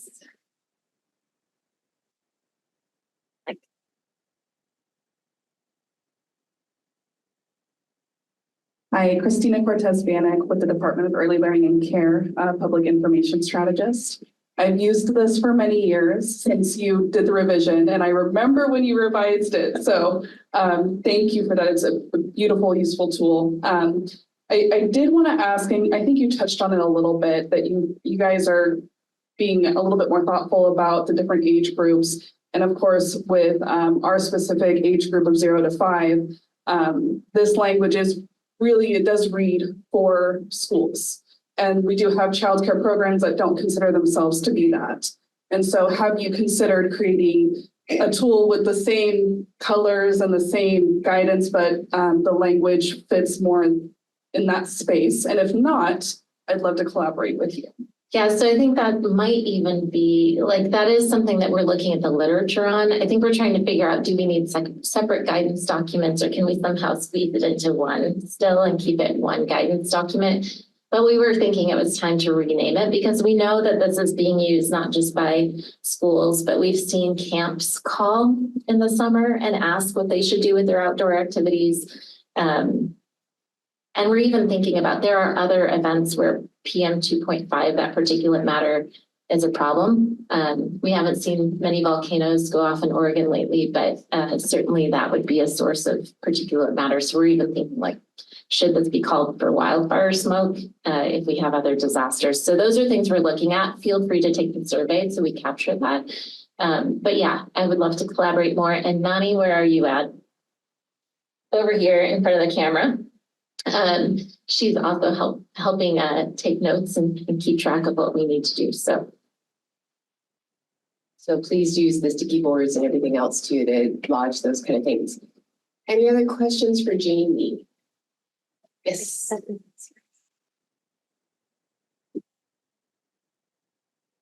One of our organizations, Oregon Child Development Coalition, who we're working with in Southern Oregon at the Ashland site.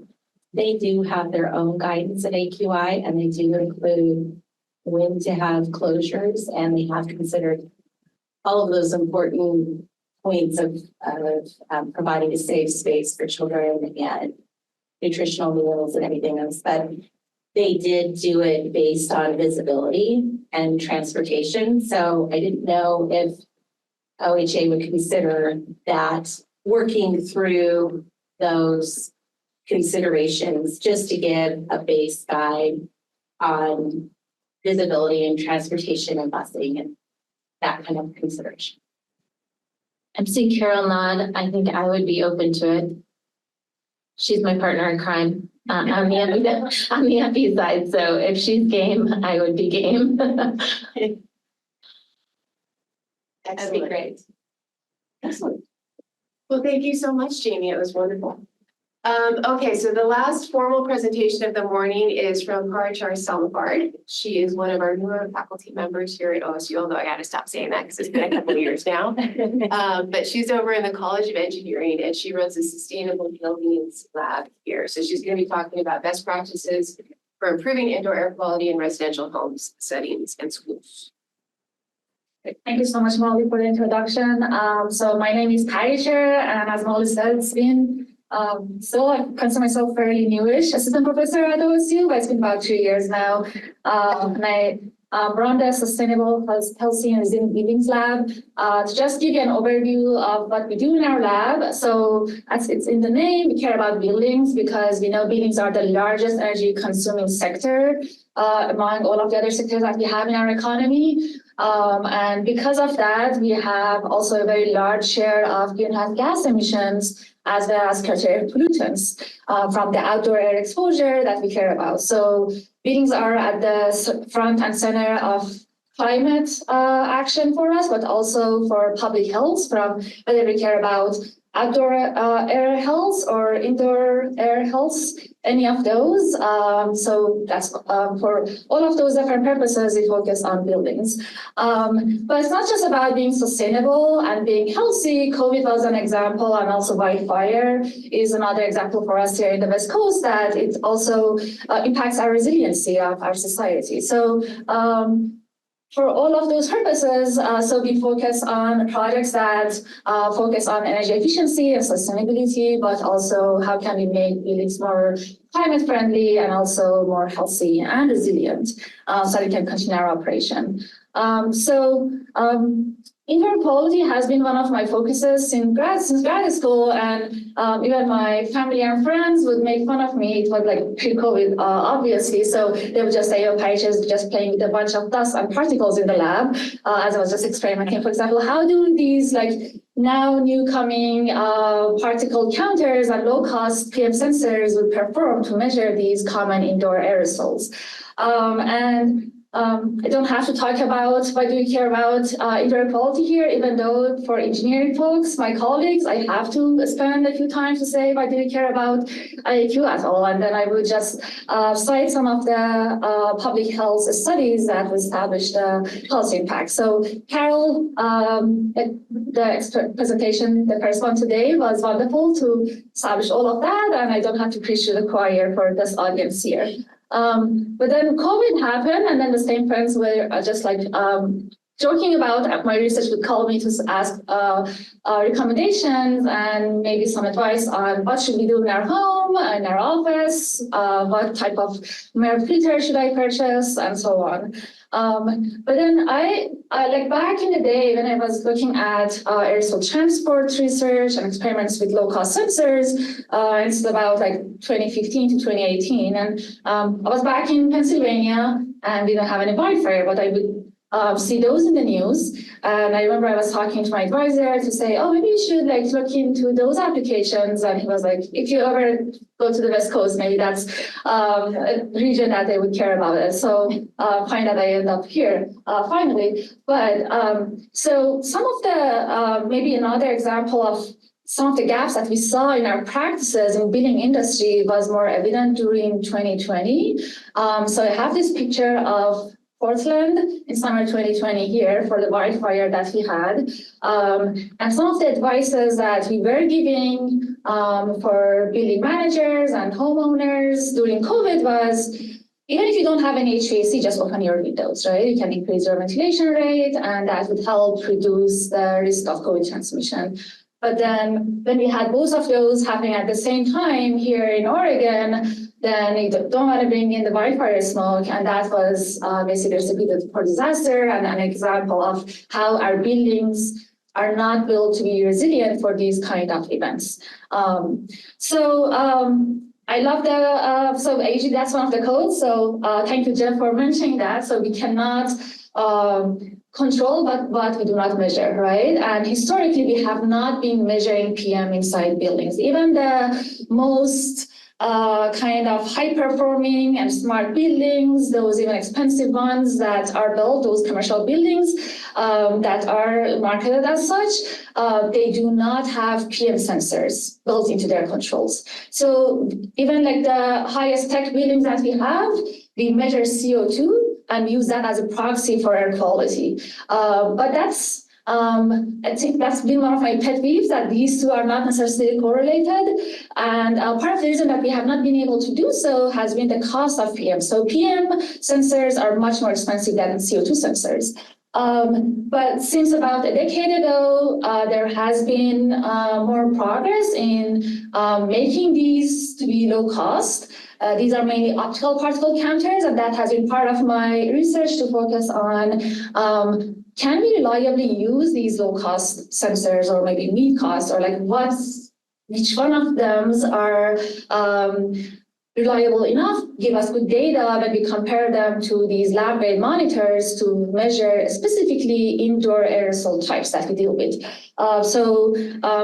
And we can see examples of how those have been used in exposure monitoring to have more higher temporal and spatial resolution for outdoor air monitoring, the example that our DEQ presenter had earlier today, right? So even though they do not have as much accuracy as the regulatory monitors, but they at least give us some good indication directionally. And if we calibrate them well, the studies have shown that they can be reliable to give us accurate air quality data, well enough to be able to use them to take action in our buildings.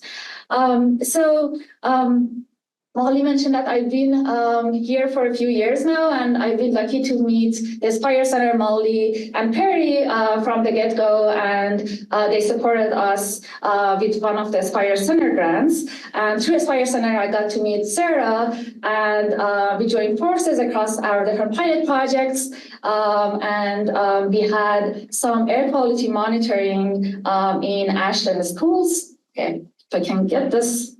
Okay, it's just skipping on that slide, but all right.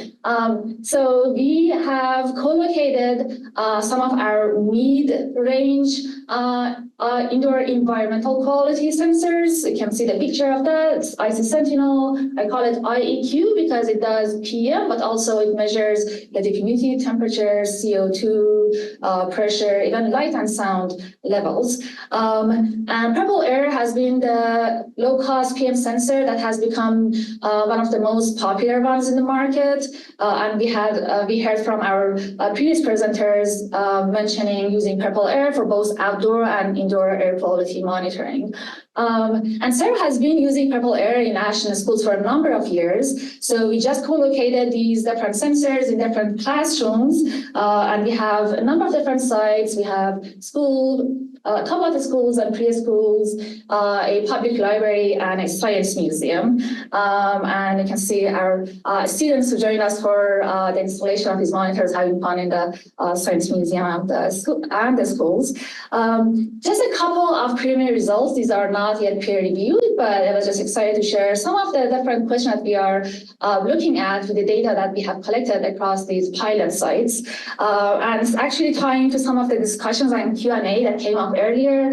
So for example, here we are looking at the regulatory monitors that we have across Ashland in Jackson County, and we have the data here for the year 2023 from January up till September. And you can see how the AQI just goes up during the wildfire smoke season. But then also when we break that down by different regulatory monitors that are feeding into the collective AQI for the Jackson County, you can see how these different sites pick up the high AQI differently, or they may just have different levels. And that speaks to how it's very local, right? So depending on where your school is near to one of these monitors, you may or may not be able to capture exactly your school outdoor air quality level just from looking at the regulatory monitors. So one of these kind of like early hypotheses that we have is, should we supplement that and recommend each school to have one outdoor air quality monitor, even if it's just a low-cost sensor, but at least gives us some directional information about how we should change our operation in the schools. Another difficulty going to the next slide. Oops. All right, here. So another interesting pattern that we saw as it came up, also it was a recurring theme here today, we have a lot of diversity in the infrastructure that we have in our schools and preschools. Some schools have HVAC systems, some have just heating, some have heating and AC, but no ventilation. And in one of our school sites in OCDC, it's a preschool, but in just one school building, we have it's an old building, so the building did not have HVAC to begin with. And one of the wings of the building was retrofitted to have one type of HVAC system. Another wing was more recently renovated and had another different HVAC system in there with ventilation. And then the middle wing does only have a window AC unit that we know it just brings us thermal comfort, but does not bring us any ventilation, right? We compared with the Purple Air during some of the smoke days, the outdoor air quality monitoring level that we captured across with two of the different rooms in this one school building and how the air quality can be so different. one of these rooms has HVAC system with ventilation, another one only has a window unit. So it speaks to why it's important to have, if possible, have resources for schools to be able to monitor their air quality in each of these different zones of the building, because just maybe one sensor for a large school building may not be sufficient to take action and give us information, for example, to turn on that air cleaner or not. So earlier, Molly presented and Sara the goals of our EPA grants. Just again, another reminder that we are so thankful for you all to join us today, to share all of the insight that you have on the ground with all of the valuable work that you have done, so that as we go about developing this guide, from collecting and gathering all of your information, so with this like early phase of the project, hopefully in the afternoon, across these different topics, we can learn more from you. So thank you again. I just wanted to take this opportunity to also give my thanks to you all. So we have started just looking at some of the resources that have been shared with us. So thank you again from OHA, DEQ, and all of our collaborators and partners. So a couple of guides, just as an example, they have been presented much more in depth. But for example, like Oregon, having this school activity that we just heard the presentation, and another example that we have for our neighboring state of Washington that I believe also our OHA was contributing to this other guide. So just some of these different activities that, for example, Washington has kind of similar to our Oregon guide for changing the activities in the schools. Another association that is basically the authority across the US, but also internationally for buildings and especially focusing on HVAC is ASHRAE. So ASHRAE is the American Society of Heating, Refrigeration and Air Conditioning Engineers. And basically, ASHRAE develops all of these different standards around energy efficiency, indoor quality, and most things buildings. And then their standards become codes. And different localities pick up those standards and rely on them. And recently, they have put together this committee to develop a standard for protecting building occupants from smoke during wildfire and prescribed burn events. And they have published one early kind of overview of what they're going to cover. And we will share these slides with you, but some of their early recommendations around how we should change the operation of HVAC system and buildings before, during, and after smoke events. We talked about low-cost air monitoring, and EPA has great resources, and we have started viewing those. I would love to hear more from you if you have other resources that we should be looking into. So EPA has great recommendation about the placement of the sensors, how do you want to maintain them and calibrate them, the data processing, as well as how should we interpret the data and communicate the results to be able to take action. This is the picture of, again, purple air, one example of the low-cost sensors that we have available in the market. And we hope to be able to share the collective of the guide as kind of like a report, but also as a more of a tailored kind of that you can select off of the menu and parts and pieces that will be applicable to you. Another helpful resource is something we developed during COVID, which is a risk reduction strategies for schools that would be helpful for any other future pandemic event or any other transmission disease that you would be facing. There was this discussion of portable air cleaners and how we can make them DIY.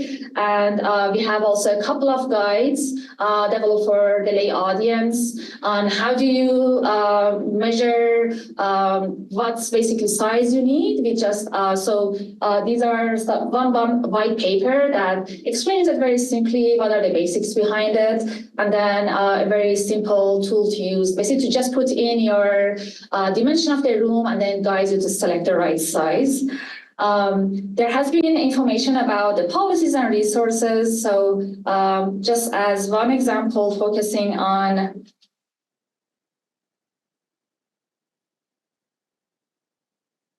HVAC infrastructure for schools. And so this is Oregon law, House Bill 3031, and we will share these slides with you. So this is just one of those recent examples that we have been looking at, but we would love to hear more from you, like if there are other related bills to HVAC that we should be looking at. But as I mentioned, we want to be healthy, but also sustainable. And all of the indoor quality management also has energy costs with it. And we want to make sure that we can make buildings both healthy and sustainable. And to be able to also integrate both of these health actions and climate actions together, we have developed this tool that we call COBE. It stands for Co-Benefits of Built Environment. So the premise behind this is that if we make buildings more green or sustainable, we can reduce their emissions from their energy suppliers. And with that, we can reduce criteria pollutants and greenhouse gas emissions that cause climate impacts and health impacts.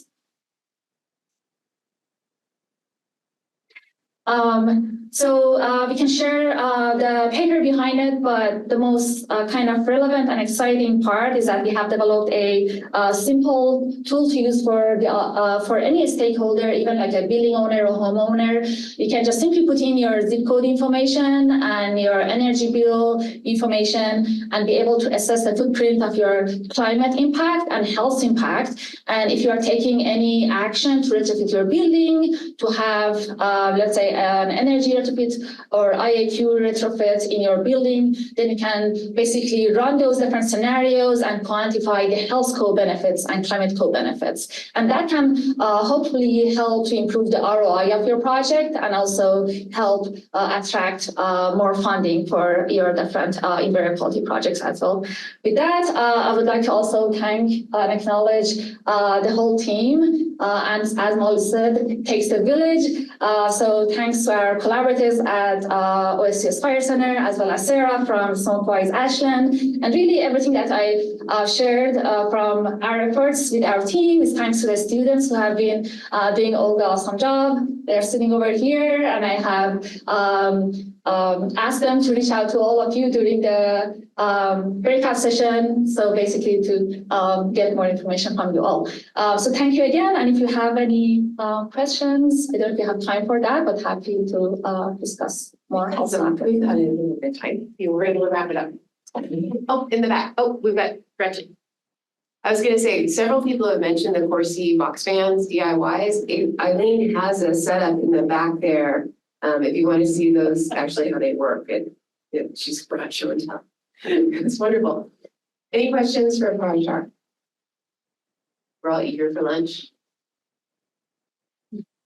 Okay, well, we've got a 40-minute lunch break coming up. There are some more marching orders though. So you'll notice on the back of your name card that there is a color sticker.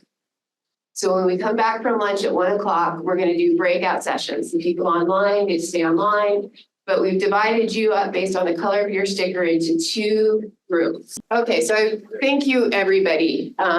You all took a day off to come to Corvallis to share your insights, your experience, your knowledge, and it is so deeply appreciated. What we want to do now is kind of wrap up because we had 2 rooms talking about kind of these big questions, and we also had a virtual online room with how many participants? About 12, 15 people online that were answering the same questions. So we wanted to kind of share this out and make sure that we captured everything. But before we do that, we really do want to kind of explain what we mean by the toolkit and what this EPA grant really is for. So this was a university community partnership to help build a smoke plan to help make schools more resilient to wildfire smoke exposure. Ashland is our test subject site, and they have volunteered, and we have 5 schools who will be testing the toolkits that do get developed and implemented. So they're the boots on the ground that have to make this work and actually have the responsibility of protecting the children in these settings. The university side of it is we're going to do what universities do well, and we have data science tools at our ready. So you met Parichehr, who was our sustainable building and our engineer. You've met Sara, but I want to introduce the Larry to the Mo to the Curly, Perry. It rhymes. So Perry's another faculty here at OSU who's going to help with actually developing the data plan. Sure. Yeah, so I'm Perry Heisted. I'm an environmental epidemiologist, but I do a lot of work with spatial data and sort of big data sets. And one thing that we were talking about in our breakout group is what is a toolkit? And so some of the things that came to mind right away were this like tangible thing that we're going to give out. And that's not really what we're doing. We want to create a process that integrates all of the different information that we need to make these smoke plans tractable for an individual school or an individual daycare. And so that's a lot of diverse data sets, that's a lot of diverse audiences. So how do we integrate all that information together into a workflow that allows schools and childcare centers to create a smoke plan easily and then implement that easily?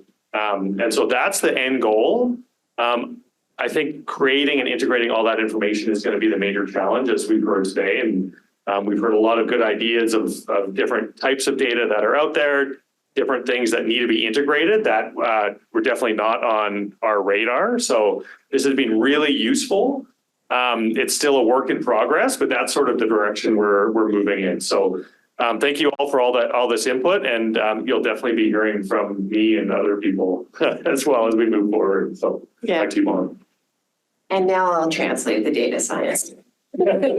So what he's meaning by process and workflows, we heard a lot from the state agency, which is like, no, actually the whole state needs this information and this is what it is. But we also heard from the local level, like, no, I need to know what it is in my community and everything else. Oh, I'm a small school scale person. Oh, we need it by age group. Oh, we need it by this. You can build data science tools that become a customizable plug and play your own adventure. I live in Ashland. I am a childcare facility. I have 5-year-old kids that are age 6 and 7. I have after school care. I have junior soccer league, tiny tots. They can select what they are, and then data science through Perry's lab can come out and tailor. It's like, here's your checklist, here's your plan, and it's tailored. That can be put out onto something that is hard copied. It can also now be very easily turned into websites or something like that can be plugged in. And the school now has a plan that has the links and everything else. But what we want to make sure is that we stay in alignment with the messaging, that we are giving the best available information, that information is actually accurate, accessible, and coherent to the target audience. So that's kind of the process for this. And this really was the kickoff event, because I know I just learned so much in 2 hours from all of you, because I've never run a daycare. I have kids. So that's where we really needed kind of the input and everything else from this room. So what we're going to do now is kind of share what we heard in the sessions. If you guys are ready. Feel moderately confident. Feel moderately confident. Okay, so let's introduce actually Heidi and Jess, who are from U of O, because they have a wildfire smoke center here as well. And they have been doing a lot of background surveys as part of their work, and they were going to take the challenge of summarizing what was in person. So are you ready? Yes. Okay. We prepared 17 slides. This is So there you go. really jump into it here. Yep, throw it deep in. Okay, switching spots. Yes. And now we're going to do a dance. I did ask if Jess would do an interpretive dance. No. Of our plan, but I was told no. I think this is on. Hi, I'm Heidi Huber-Stearns, an associate research professor at the University of Oregon. Jess and I are both part of the Smoke Center, which is the Center for Wildfire Smoke Research and Practice. It's essentially an extension of a program of work that we've already been doing in the Ecosystem Workforce Program, applied natural social science, natural resource issue management, primarily in the West. So Now we're going to talk about smoke and air quality. Do you want to introduce yourself and then I'm going to dive into Yeah. So like you said, I'm Jess Downey. Work at the Euro Smoke Center at EWP. I'm the manager there. I know Sara. Sara's been great to get me involved in this kind of work. And I met Molly Kile recently in the Parichehr.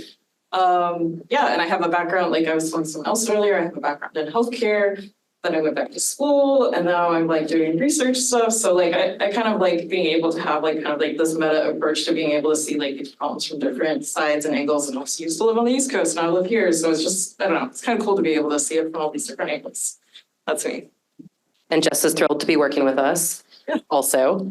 So we're going to try to do some key points in the breakout sessions, but also please chime in because we had 8 minutes to figure out how to get the 3 rooms thought put together. So I'm sure we've nailed it. No doubt. I also stole a computer, so it's going well. So I think we'll talk about a couple of these, and then I think it sounds like we're going to do some other more detailed reporting out. There's so many good things in the notes, so I'm excited for us to dive in. So in the first breakout session, a lot of the things that were talked about, and I apologize that I'm looking here, you don't want to see my slide because we realize it's just text and it'll take us 10 minutes to get it all this right. But so some of the things we talked about, it seems like across the routes in the what do we do before an event, it's really the planning, but planning and knowing when to monitor, when to act, and what to do in each of those stages. So at least in our room, I know, for example, we talked about a lot of the things that you would do during an event, you need to plan ahead of time. So that's everything from smoke communication. So who's communicating what? This is a little emphasis on the point I was making. That was a mic drop in the head. Trusted messengers. I don't know what else is going to fall. Welcome to OSU. Molly rigged the room for when I say something wrong, something's going to fall. So thinking about who's doing the messaging, who is the person that actually hits send on a message when it goes out? Who's the person that plugs in the air purifier when it's time to use it? Making those decisions and plans ahead of time about your equipment, your facilities, your communication modes, methods, mechanisms, and trusted messengers. I realize that's very broad, but we talked about a lot of that. Also, a lot of great juicy examples about how people are doing this and where we can think about using existing resources and existing communication channels instead of going and creating more wheels. We have enough wheels, maybe. Other things that the groups talked about. That's cool. This went away. I'm going to keep talking. Can you pull it back up? Or something else falls, we're going to finish. So other things we talked about is who to involve. So making sure that we're not just talking about schools, which I know we know in this room, but just being really clear about remembering it's licensed childcare facilities, it's in-home facilities, it's foster care. Jamie, shout from the back what I'm missing, but it's all these different types of places. That too. And also thinking about not just who those facilities are, but who your partners are. So private sector, the role of community-based organizations, again, not just for messaging, which is critical, but also when you have an event, in our room again, I'm going to keep talking about our room, but we talked about what happened in Oak Ridge with their 40-something days of unhealthy air quality a couple falls ago. They ended up doing a field trip up to clean air. So how do you prepare ahead of time and plan as a school to have some unplanned field trips to get students out of that air? Willamette Lane giving passes to families for free access to the facilities for those Oak Ridge students. So who are your partners in the community that could provide some resources if and when an event does hit? I recognize I'm talking about Oak Ridge. There are people that live and work in this space every day, so you should correct me if I'm missing something. But I think that leads to my next point, which is really being clear about the opportunities for shared learning here, as much as none of us want to be having fires or smoke or all the things that go with that. The ability to really learn from where we see these events happening, what could be done differently next time, what worked really well. We worked with Oak Ridge to do some of this to help identify what worked really well in that area, and sharing out those lessons learned and having forums for that to help others prepare their plans is another thing we can do ahead of time. We talked about identifying and explaining the existing patchwork of regulations for these childcare providers, the key role of things like checklists, decision trees, implementation resources, some of the things that Molly and Perry were already talking about that we can talk more about, providing some of those. Also knowing what resources already exist, where to get them, and how to better communicate the health impacts that are affecting people so that it is being taken seriously across the state. And then we also, and I think all the groups in different forms talked about identifying populations that are high exposure, those that are smoke deterrent sensitive, thinking about both social determinants of health and environmental vulnerabilities. So what are the families and who are the families that are more at risk during a smoke event? Also thinking about opportunities within schools like 504s or other places that we can be identifying children that might need more support during a smoke event in their classroom. I'm going to move to breakout discussion 2. Nothing's falling, so I feel confident so far. So breakout discussion 2 is a little bit more about what is in the toolkit, or the not physical toolkit, but the things that we're doing. It seems like with my quick glance at what we all talked about, we're talking about a couple of things. We're talking about knowing who and when and how to use the plans that you put in place, but also thinking about the toolkit and the support that comes with it. So really emphasizing the support, like a person to help you navigate what the toolkit or resources are, having continuing education trainings and credits and training so that people are incentivized to implement the toolkit, having some ongoing monitoring with, I realize I keep saying the toolkit, please forgive my blanket statements here, having some check-ins with people who are using the toolkit resources, what's working, what's not working, what can we improve? Throughout all of this, I apologize, I didn't say this before, but in all of the groups, we talked about culturally appropriate, locally specific, these are all ambitious, but key, culturally appropriate, locally specific, and linguistically appropriate. So in a variety of languages, having simple messages that are accessible to all. I recognize there's a lot that goes into that, but so that's something that came up throughout. And then thinking about that in the support provided to the toolkit. Also resource access through things like community action. And again, in the toolkit piece, thinking about all of the places where there's interaction with children or the providers and care providers of children. So licensing agencies, training providers, quality care connections, athletic directors. We talked about continuing education credits, pediatricians, midwives, pharmacists. Who are the people that are connecting with and understanding your children's needs and how to get that information to them? We also, I think in our different groups, talked a lot about having a diversity of trainings online and in person, and having things like using existing resources. So like poison control or advice nurse, 211 having smoke resources or other places. So how do we use some of these existing channels we already have? Is the smoke blog that DEQ runs a place to put resources and point people to? Is it something else? How do we maintain and update that without creating an additional burden for someone to update? And I think we also talked, some of the groups talked about how the licensing division fits into all of this.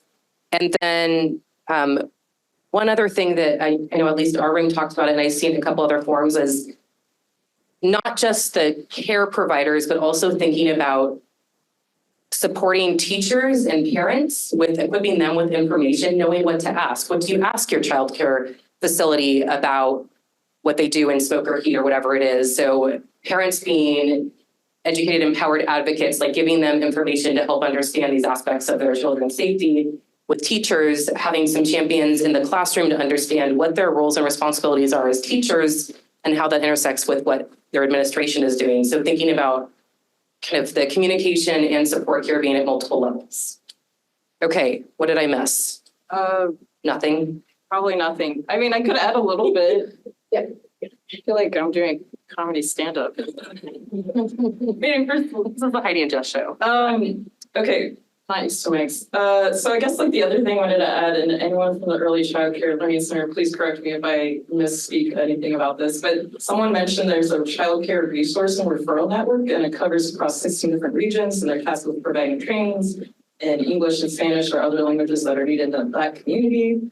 And, you know, they're kind of like a trusted resource, and it sounded like that would be kind of like a great place to hold tabling events and like appreciation kind of events too. So it sounded like that could be a spot where like Oregon OSHA has a technical consultant. I don't remember who brought that up in an earlier presentation. And that's like a free service. So that could help with maybe like weatherization and like in schools or with like childcare centers. And it could be a way to like talk to people about that without it feeling like punitive or punishing, where it's just like, oh, here, we're here to help you. Here's some things you can do to like improve that, rather than let me come do an inspection and tell you what you're doing wrong.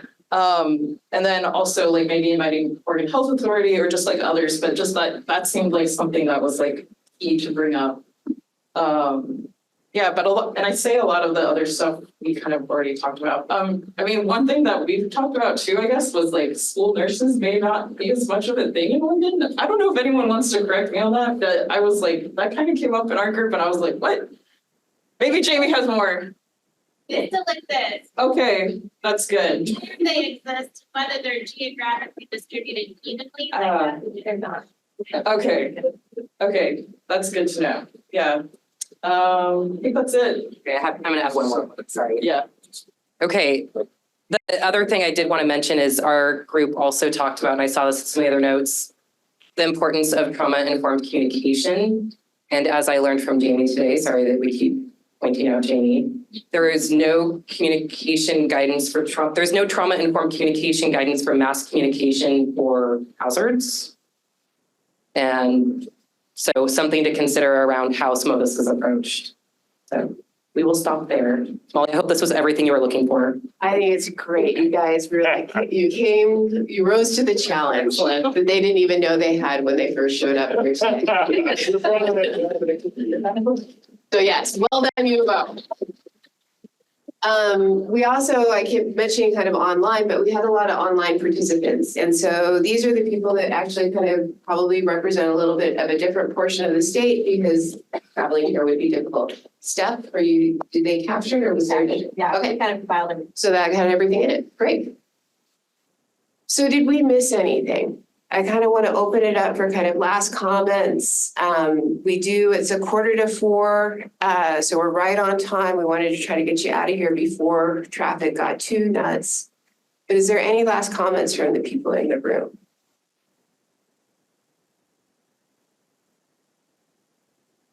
Yeah. Really how I formulated this question and having the notion that equity in my public health role is about data gaps and like where we might be able to Like with the researchers here, if there are ways we can help or either help gather data or identify data that you all are looking for, whether it be resources or, for example, the essences data that we use about ER visits for like respiratory illness. I'm curious, like, is there a way to gather data more on from the childcare centers, for example? Do a survey of the childcare providers and say, are you noticing more runny noses? That sort of thing. If that would be data that could be gathered to help add to the story. Yeah, I'm not even sure we know exactly actually where all the data gaps are, but that's an excellent point. I'd say one that's very obvious is just. So one thing we looked at is just what, like thinking about schools and then childcare centers, what type of buildings are these, right? Like how many schools have an HVAC system, what type of HVAC system? We haven't been able to find that information for Oregon schools. So if somebody knows if that exists, or if that's something that we would actually have to have students go to every school district and sort of compile that information. But thinking through exposure and maybe what schools should be prioritized, that's going to be really important. So even those very simple type of information, and Jamie, I see here. Molly's running. Wait. And I think that's exactly where that partnership with public health can be helpful, because as you noticed from Carol's data, right, like we do have some sense of which schools, and between the EQ's data collaborating with us, we do have a sense of which counties tend to be impacted by smoke more than others. And so while I don't know if we get down to the district level, we would at least have the counties. And then you could go from there. I think Carol and DQ may have done some more specific mapping though, when they were looking at like where the SSRA, smoke sensitive receptor areas, I think is what it is, are. So she may even have data that's a little bit more specific than I'm aware of. Yeah. And so we are, sorry, Molly. It's okay. So yeah, so just as an example, so we are actually, Stephanie is leading this, an analysis of the number of smoke days for every school and childcare center in the US. And so we're going to do that analysis to look at trend over the last 15 years. But that's where we really need the information on sort of building types and HVAC if we want to think about what that indoor exposure was. So I think some of that information is easier to get than others. And so that's where we're going to really have to partner. And I think this is running out of batteries. Yes. Yeah, just briefly, I don't know how many are informed on what's called the GIS program through EPA called EJ Screen. A lot of those can help you with that information, drilling down, age of the school, which can help you make better decisions, things along that line, size of the school, population attending the school, all of that. So, okay, thank you. Okay. Sarah, do you have any other last comments? Not that I can think of right now. Okay, fair enough. It has been a long day since I've leaned into this a lot. So one of the things actually that OSU as the land grant university has is extension. And we've been lucky enough to have several of our extension experts here in the room. So I am going to put Lauren on the spot a little bit, which I'm good at. But she's been doing a lot of this work in the Columbia Gorge region. So maybe you could talk a little bit about what you've been doing as well. See extension also playing into them. So I had 30 seconds to prepare this talk. And you're doing a lot. Yeah, we're doing a lot. It's fun to see the Venn diagrams of all the different partners and presenters kind of overlap. We started this work just with a community awareness and acknowledgement of how bad things were in 2020.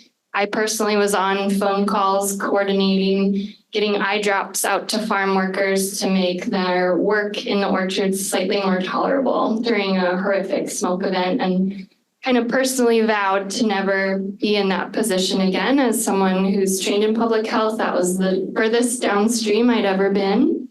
And so we applied for a DEQ community response plan grant that helped gather our partners together and identify vulnerable populations.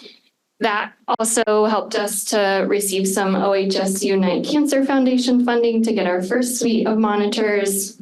We just have received some Aspire funding to continue building out our monitoring network, both outdoor and indoor monitors, as well as some mobile monitors so schools can see how the AQI varies across different rooms in their buildings. What else are we doing, Grace? Grace is amazing AmeriCorps that's also facilitating a lot of this work alongside me, and we get another year with Grace with some Aspire funds. So thank you, Aspire Center. I think our next phased approach is now looking at some mitigation strategies. We're hoping to expand on some of the feedback we received from our community response plan surveys and focus groups to identify cleaner air spaces during smoke events. We've launched a brand new website, smokereadygorge.org. Take a look at it. Tell us if you see anything that needs to be edited, but that's a hoped for one-stop shop for AQI information, a checklist to be more smoke ready, sign up for community alerts. We're about to launch a community outreach campaign through our schools. We're going to printing and mailing right after this to pick up some proofs of brochures and posters. And yeah, I think just helping to continue the work. We're seeing it as a phased approach. And our goal with the Aspire funding is to create some models and templates that hopefully other extension faculty across the state, like myself, could pick up and implement if they so choose. So another part, a trusted partnership that people can tap into. And I just, again, wildfire smoke is a non-regulated issue. So it's kind of falling outside the band. And I am just so impressed by the amount of effort everybody is putting in, leaning in with what they've got, trying to fill in these gaps with the resources that they have, how they've been able to cobble things together to be responsive to their communities. It truly is inspiring. And so that's what we just want to make a little bit easier for people. So we have so much experience in the room, pulling together these resources on a shoestring and goodwill. let's try to make this just a little tighter view, so it's just a little bit easier, because unfortunately this is going to keep coming and it might even get a little bit more frequent. So that's the end goal of all of this. And I just really want to thank Sara as our partner. And thank everybody in this room. There's still some snacks. Hopefully you all make it home. Not too much traffic. So thank you very much for coming.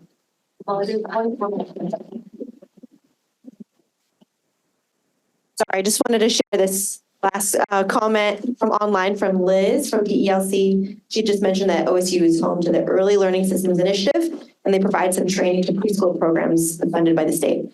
So she mentioned it may not be within their scope, but could be interesting to try and connect, and she provided a link. So just throwing it out there.